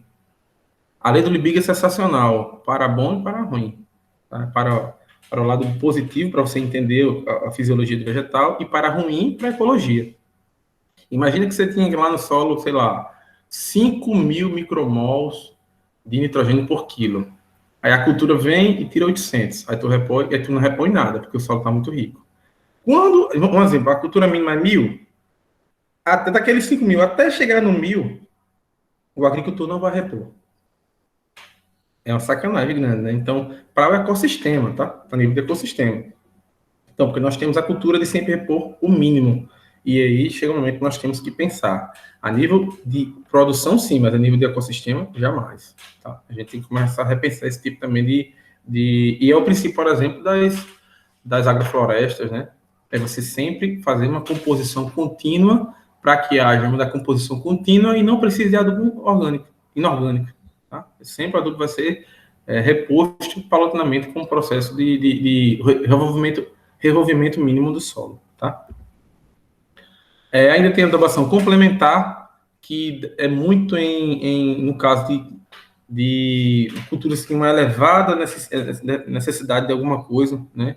Que às vezes tem uma cultura que cresce muito rápido, e a adubação de fundação que você faz, se você colocar tudo de uma vez, vai queimar o sistema radicular, você tem que dividir em vários níveis, que também tem a ver com essa quinta adubação, que é a suplementar no estágio reprodutivo, que são aquelas plantas especificamente que antes do período de florescimento, a gente faz uma adubação.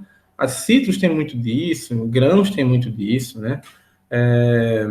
Inclusive espécies madeireiras, né? Nós temos, quando eu preciso não madeireiras, quando eu preciso de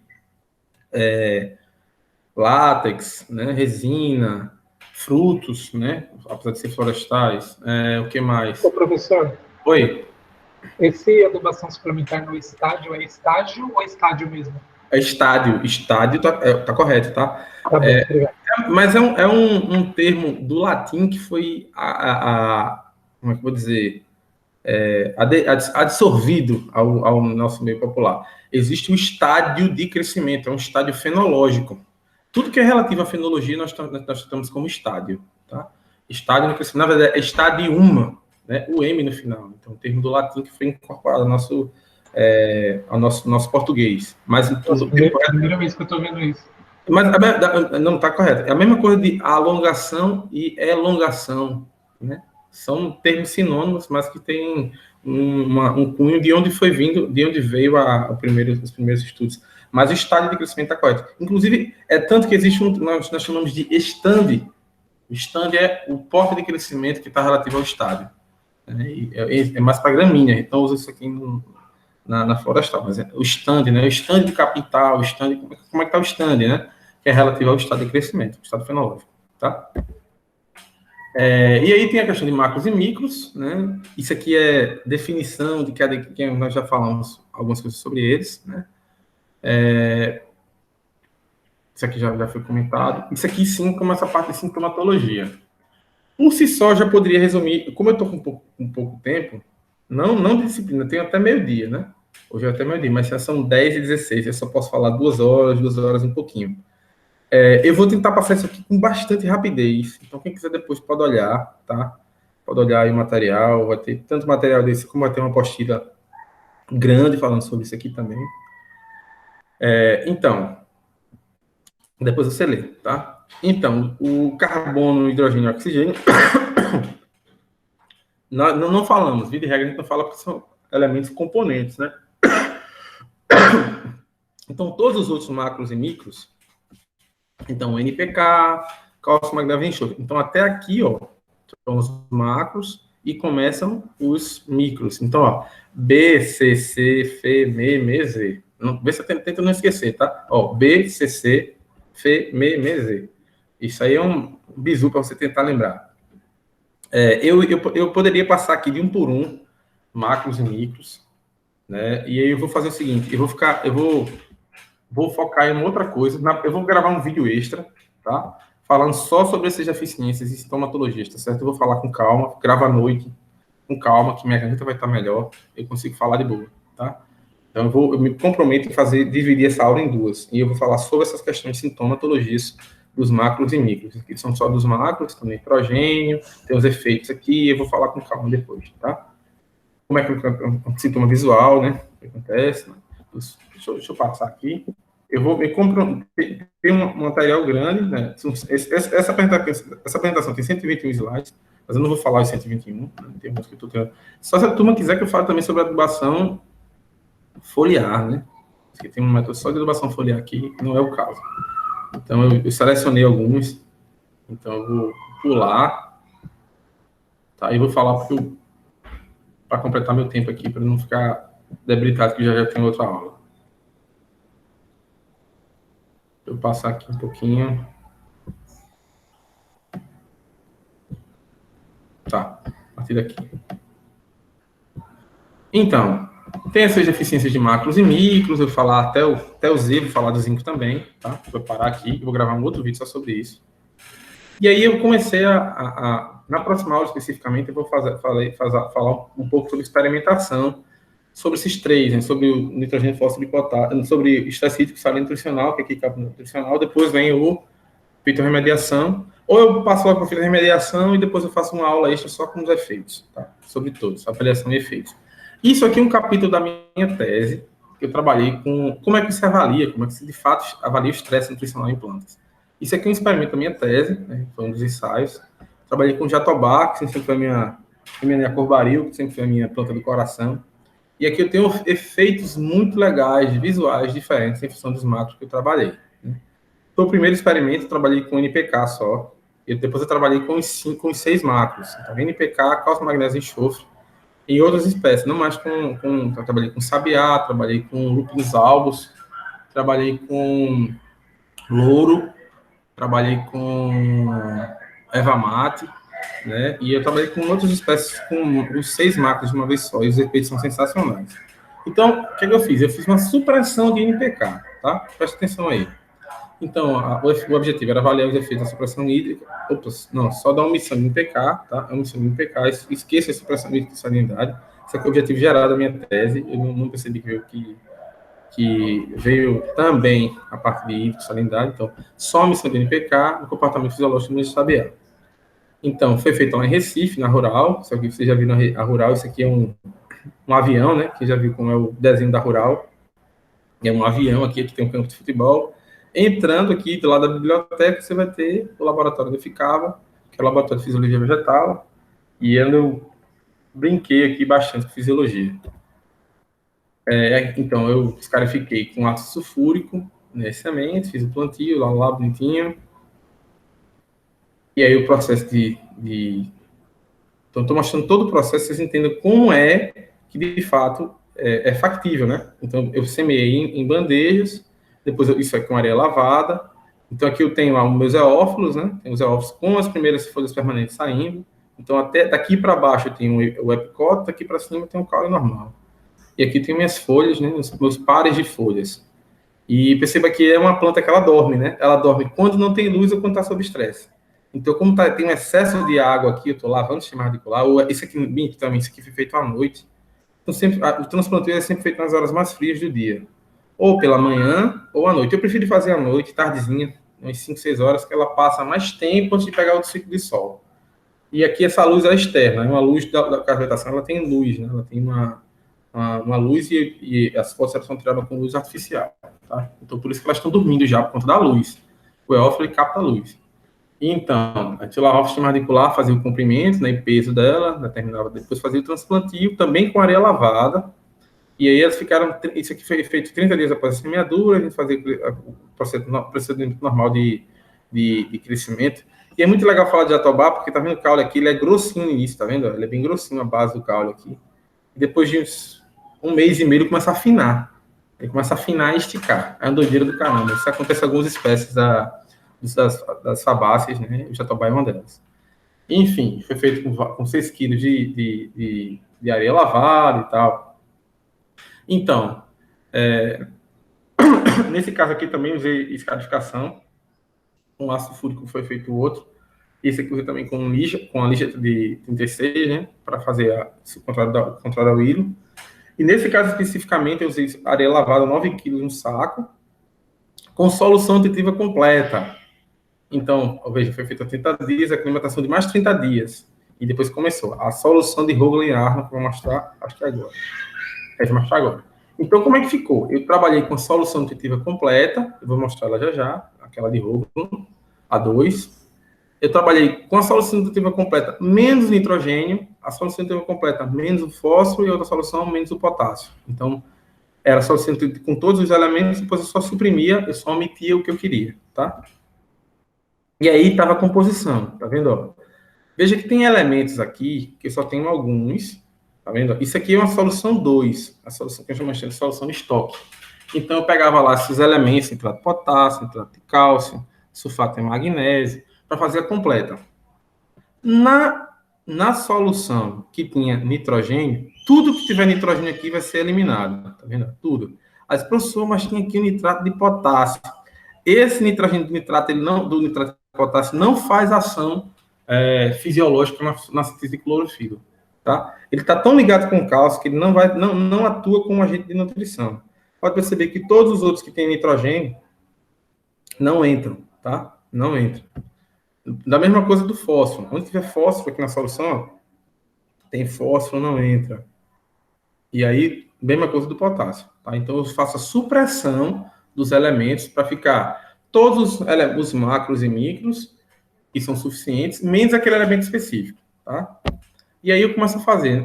Eu estou mostrando para vocês também, isso aqui é só mostrando a utilização da solução, que isso aqui é um experimento com salinidade, tá? Tipo que nós vimos na aula passada, só que eu estou trabalhando com solução nutritiva e adicionando sal nela. Então, isso aqui não é água pura, não. A gente trabalha com solução de Hoagland também, a meia força, e ela é substituída de tempos em tempos, né? Porque o vegetal ele vai absorvendo os minerais. Então, no que ele absorve mineral, ela vai perdendo força. No que ela perde força, o sistema radicular vai acidificando e colocando mais elementos na água. Então, a gente fica fazendo a avaliação da condutividade elétrica, né? E aí são os tratamentos. Eu trabalhei com 22 bandejas dessas. 24, perdão. Foram 8 de cada tratamento aqui. 8 bacias aqui, cada um, com 20 plantas por bacia. Eram 10 plantas por bacia, né? E aí ficava nesse nível aí, tá? E aí tem os resultados, né? Avaliava o número de folha, a altura da planta, e diâmetro do caule, a biometria. E percebam que o diâmetro é sempre mais demorado a demonstrar os efeitos. E o número de folhas aqui, ó, vou botar. E o número de folhas é sempre mais rápido a mostrar. Então, a altura da planta e o número de folhas são os mais rápidos. Então, o efeito visual de qualquer deficiência, pessoal, é sempre na parte de crescimento. Ou na parte de alongamento, tá? Já que a gente está falando de termos diferentes, né? De alongamento e aparecimento da gema apical, ou da redução do tamanho ou do aparecimento de novas folhas, tá? A partir do momento que começa a ter diferença significativa dos tratamentos, então eu tenho aqui não está aqui na legenda, né? Não, está aqui, ó. Solução nutritiva completa é o azul, nitrogênio é o vermelhinho, fósforo verdinho e potássio é esse aqui, o laranjinha. Então, o azul é o nosso referencial de controle, nossa referência, né? Nosso tratamento de controle. Então, o nitrogênio já está aqui embaixo. A partir do momento que houve diferença significativa, você tem que mostrar. Mas a partir já do 21º dia, da quarta avaliação semanal, já começa a ter diferença de crescimento. Mas não é significativa, né? A estatística não mostra isso, tá? E aqui também tem a parte de biomassa seca, né? Então, não sei se eu já mostrei isso para vocês em umas outras aulas. Normalmente eu mostro para vocês como é que faz, mas isso eu também mostro em viveiros.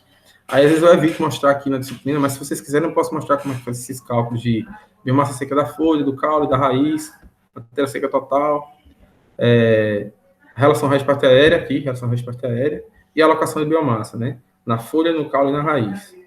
Então, perceba que é uma planta que investe muito em raiz, né? Por quê? Porque ela está num ambiente muito líquido, apesar de ser um sol, vaso com areia lavada, tem que estar constantemente com água, constantemente. Então, ela investe muito em crescimento radicular, tá? E já na parte aérea, ó, bem pequenininho aqui, esse aqui é a parte aérea, tá? Então, se vocês quiserem, eu posso mostrar como é que faz esses cálculos aqui. Se bem que, como eu falei, quem foi meu aluno de Viveiros já viu isso aqui. Quem não viu, eu posso tentar gravar uma aula por fora aqui, ou então passo uma aula que eu passo para Viveiros para vocês. Vocês assistem depois, tá? E aí eu estou explicando por que ocorre no tratamento fósforo. Vê que interessante, ó. O tratamento sem fósforo ocorre um incremento no sistema radicular. Mas isso é interessante, por quê? Porque qualquer literatura que você vê de espécies agricultáveis, né, de espécies de agrícolas, elas são justamente o contrário disso.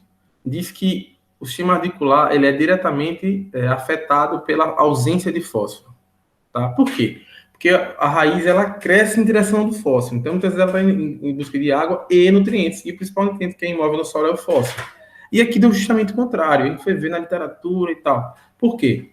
A alocação de biomassa da raiz, então, eram plantas menores, mas no que faziam ser menores, naquelas três partes, folha, caule e raiz, ela investia mais na raiz do que na folha e no caule, entendeu? Em relação ao tamanho, a solução nutritiva completa sempre era muito maior, né? Tanto é que você afirma aqui já pela matéria seca total. Mas aquela planta pequena, quando ela se dividia em partes, relativamente, fazendo a relação da folha, caule e raiz, ela investiu mais em raiz do que em folha do que em caule, tá? Por isso que tem essa relação aqui, tá? E aqui para provar também que aqui é um potencial hídrico, né? Que nós fazemos, então, existe uma diferença, sim, já nas plantas que sem adubação. Obviamente, a planta sem potássio, ela vai sofrer mais com o estresse. Por quê? Porque o estresse é responsável pela abertura e fechamento dos estômagos. Desculpa, vou tossir.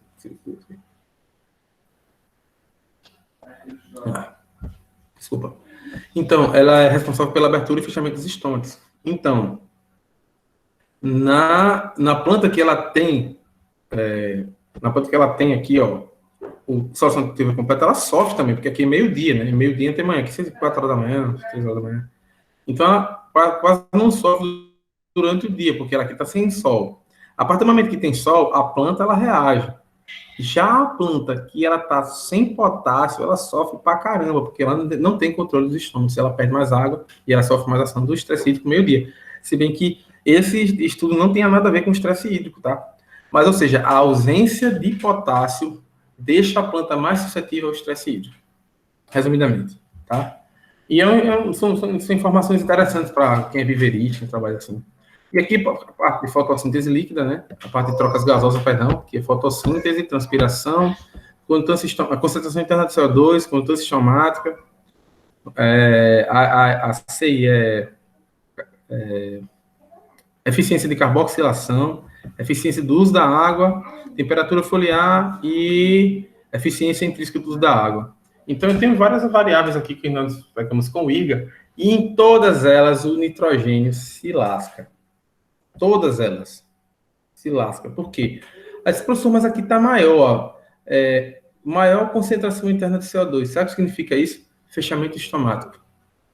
A planta está tão pobrezinha, mas tão pobrezinha que o estômago nem fecha, nem abre mais, nem fecha. Está permanentemente parado. Então, dentre esses elementos, de fato, o nitrogênio é o que mais afeta. Porque sem nitrogênio não tem clorofila.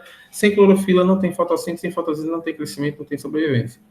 Então, percebam que na nervura principal do fósforo, essa aqui é a deficiência de fósforo, a nervura principal é totalmente afetada, tá vendo?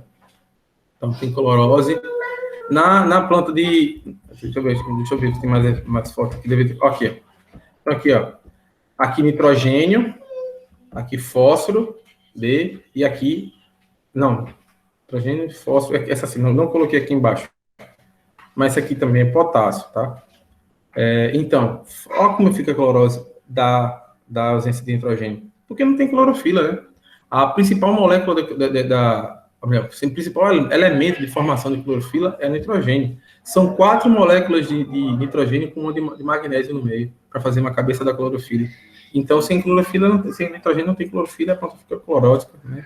E morre muito rápido, ela morre muito rápido. Fósforo tem essa nervura enegrecida com cloroses mais, não com esclarecimentos, tem cloroses mais brandas, mais leves, na região limbal, né, do limbo. E o potássio tem evolução para necrose nas bordas da folha. Então, esses elementos aqui, essas avaliações, são bem legais, fáceis de fazer, né?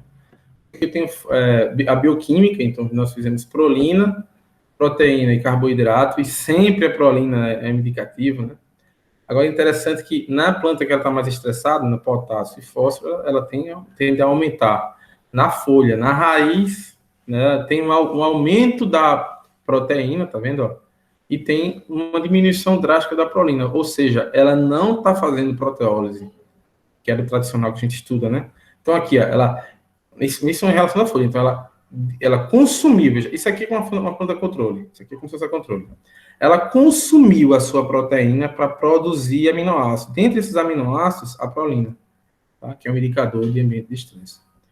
E aí, no fósforo, e aqui eu identifico, de fato, a planta de fósforo está deficiente, porque todos os elementos aqui, quando há uma baixa de proteína, há um acúmulo simples, mas existe um acúmulo de fósforo aqui também, tá? E aqui nós temos a proteína de nitrogênio, então, ó, o acúmulo de proteína que tem na raiz, e não houve acúmulo de prolina, ou seja, o acúmulo de prolina acontece na folha e não no caule, então, não na raiz. Então, isso são características específicas de cada espécie, né? Então, é por isso que nós temos que estudar separadamente e tentar interpretar esses comportamentos aí. E, sim, aqui faltou justamente que são os principais elementos variáveis de avaliação, né, do estresse nutricional, da deficiência nutricional. Então, de todas as variáveis que nós estudamos aqui, então, tem a biomassa seca da folha, prolina na raiz, concentração interna, eficiência de carboxilação e fotossíntese, são as mais sensíveis. Como é que eu sei disso aqui? As que causam maior diferença entre os tratamentos são as que nós avaliamos, tá vendo aqui? Essa aqui é uma expressão logarítmica, que vai de 0 a 1.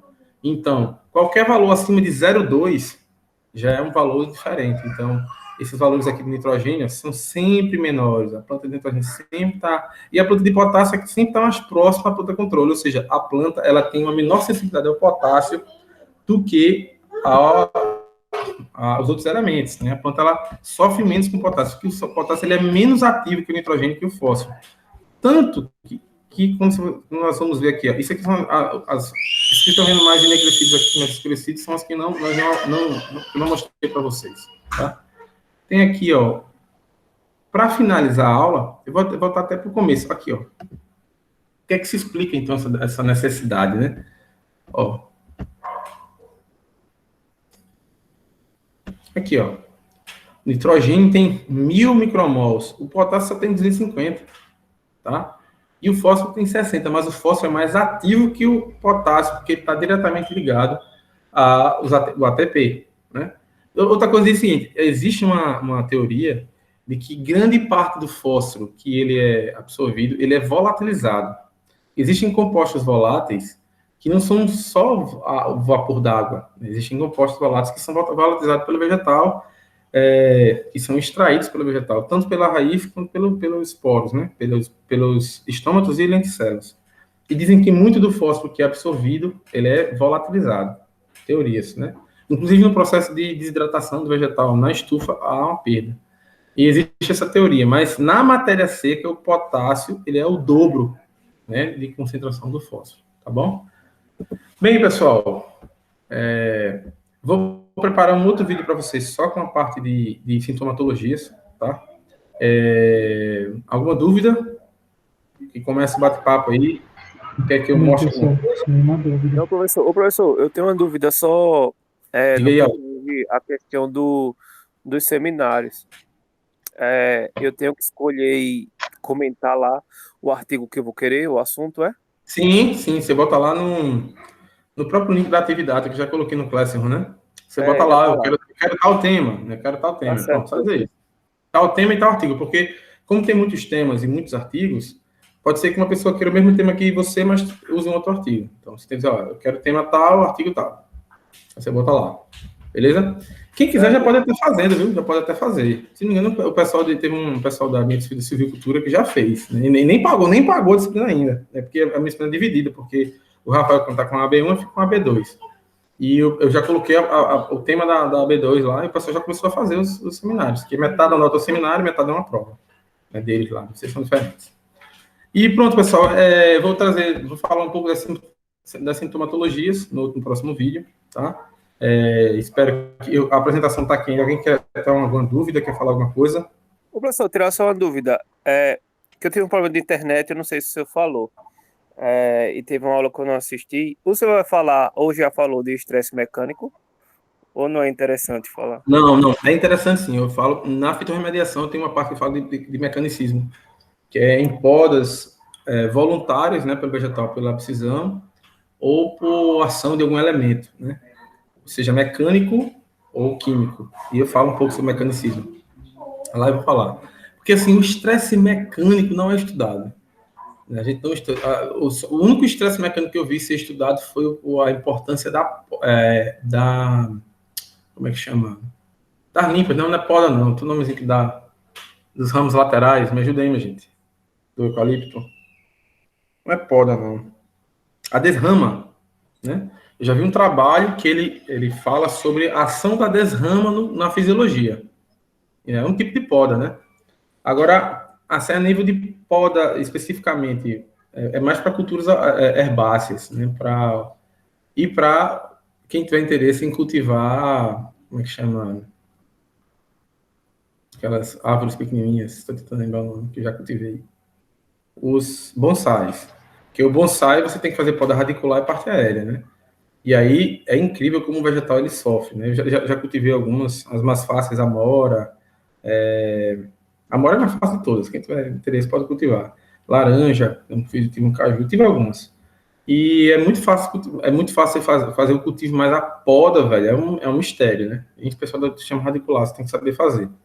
Então, o estresse mecânico está começando a ser tratado como estresse. Ele não é, ele é feito causa, mas não é estresse.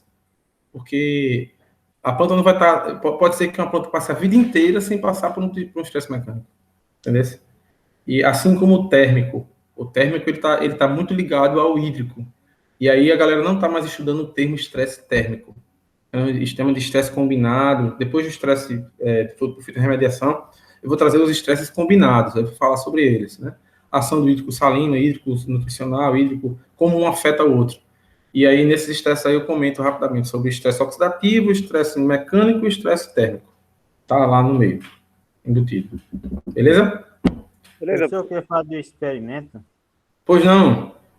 Diga aí, Saulo. Eu mandei mensagem lá e o senhor ainda não respondeu. Cara, eu não tô mais respondendo ninguém pelo WhatsApp, não, bicho. Só por e-mail agora, ó. Primeiro, Só por e-mail. É bombardeio de WhatsApp. Infelizmente, eu tenho 5 turmas e eu tenho 2 turmas de primeiro período que são com 45 alunos, velho. Então, não dá mais. Eu já coloquei um aviso lá no meu WhatsApp, tem ali embaixo, lá tem, ó, só via... Sem falar o estágio, sem falar a pesquisa, que estou como coordenador de pesquisa aqui do SECA. Aí, tudo relativo ao SECA, eu só respondo via e-mail agora, infelizmente. Não é questão particular, assim, a bobagem, outra coisa eu posso responder, mas questão profissional é tudo via e-mail. Tudo via e-mail. Pode falar comigo primeiro, eu respondo, beleza? Infelizmente, enquanto tiver assim no período de pandemia, não dá para conciliar, não. Véio. Não dá para conciliar, não. Vou dar um exemplo para você aqui, vou dar um exemplo. Eu sempre sou um cara que gosto de responder tudo que eu demoro, mas eu respondo. Deixa eu dar um exemplo aqui. Ó, tô no meu celular aqui. Ó, quantas mensagens não respondidas eu tenho, ó. Não sei se dá para ver aí, ó. Aqui em cima. Aqui, esse verdinho. Não sei se dá para ver. Cadê? Ah, não, desculpa. Aqui, ó. O verdinho aqui, ó. Cara, 114. Só 114. E eu não gosto de deixar ninguém sem resposta. E se você olhar aí, 60% a 80% disso aí são de alunos, né? E, normalmente, são coisas que não são importantes. Não estou dizendo que o seu não seja importante, não, pelo amor de Deus. São coisas tipo... bobagem, sabe, bicho? Tipo assim... enfim, bobagem de disciplina que você resolve durante a disciplina, ou então no grupo da disciplina, né? Existe um grupo do WhatsApp para isso. Se você falar no grupo do WhatsApp, eu respondo. Beleza. Os grupos estão sempre ativados. Agora, pessoalmente, não dá não, velho. Não tenho condições físicas e psicológicas de manter. Infelizmente. Aí eu estou respondendo via e-mail institucional, tá? Que é o mesmo que está lá no grupo do Classroom, tá? Você pode falar comigo lá que eu respondo. Beleza? Agora sim, estamos em 21/7. Vai ser muito difícil conduzir para a disciplina, viu, Saulo? Muito difícil conduzir até para a disciplina. Como eu falei, né? Tem que ser montado muito rápido, assim, 1 ou 2 semanas estourando. Você pode até montar para publicar alguma coisa e tal. Se for de germinação, dá tempo, mas se for de muda, não dá. Não dá mais tempo, não. Só se você apresentar um resultado parcial e ficar, como semestre passado aconteceu isso. O Rui que apresentou o resultado parcial na AB2 e esperou ter o resultado final para mandar um relatório para colocar a nota. Aí eu faço. Porque é uma nota, né? Então, ela não fez prova para fazer o experimento. Então, no teu caso aí, não sei se você quiser fazer, a gente faz. Mas na vida é mais fácil para você fazer o seminário. Agora, não impede que você faça o experimento. Não impede, pode fazer. Esse semestre, a turma de viveiro está com 2 ou 3, tá com uns 3 experimentos. Civicultura já tem uns 2 ou 3, só vocês que a gente não fez nada, né? Acho que ninguém optou em fazer, né? Só você, mas aí demorou, né, velho? Demorou, tem que ser feito logo. Enfim, mas como eu te falei, dá tempo de fazer para a disciplina? Não, mas é para publicar alguma coisa. Vai ter esse BPC aí esses dias, né? Já está até aberto esse BPC, dá até para publicar. Beleza? É isso, pessoal. Bom dia para vocês, né? Desculpe o atraso inicial, eu estava procurando um lugar, vocês percebem que o cenário aqui está diferente hoje, estava procurando um lugar para ministrar a aula. E fica aí o aviso de colocar o nome no chat. Coloca o nome no chat aí, isso, para ter a presença de vocês, tá? E avisem os que estão faltando que a falta está reprovando, não sou eu que coloco, que reprovo ou não vocês. Não sei se vocês viram, mas mudou o lance de presença de vocês, que era, eu inseria manualmente a falta, né? Agora eu pego o programa que eu uso e ele já se comunica direto com o C-Web e coloca lá a presença ou não. Faltou uma aula, você leva 4 faltas, né? Então, depois, acho que 5 aulas está reprovado. 5 faltas. 5. São 20 aulas, né? 20 horas. Menos que isso, na verdade, mas para arredondar tem que ser 5. Então, por favor, não falte não, tá? Porque vai complicar vocês e também me complica. Eu não gosto de aluno reprovado de falta não, chegando da agonia. Beleza? Um abraço, pessoal. Fiquem com Deus, a gente se fala lá pelo grupo. Me cobrem os vídeos. Esse vídeo aqui eu tive que fazer por fora, né? Porque o vídeo que eu estava gravando lá pelo Classroom estava indo para a conta da Aline. A Aline tinha que me mandar o vídeo para eu baixar. Aconteceu a mesma coisa com o Amparo. Eu estava na turma de viveiros, dei a aula. E aí foi pela terceira vez para a conta da Amparo. Eu descobri que eu tenho que fazer um novo link. Então, aquele link lá da turma eu não vou usar mais, tá? Do Classroom, não vou usar mais. Eu vou ficar enviando o link para vocês. Beleza? Um abraço a todos aí. E qualquer dúvida, entre em contato. Até mais. Bom dia, professor. Bom dia. Até mais, pessoal.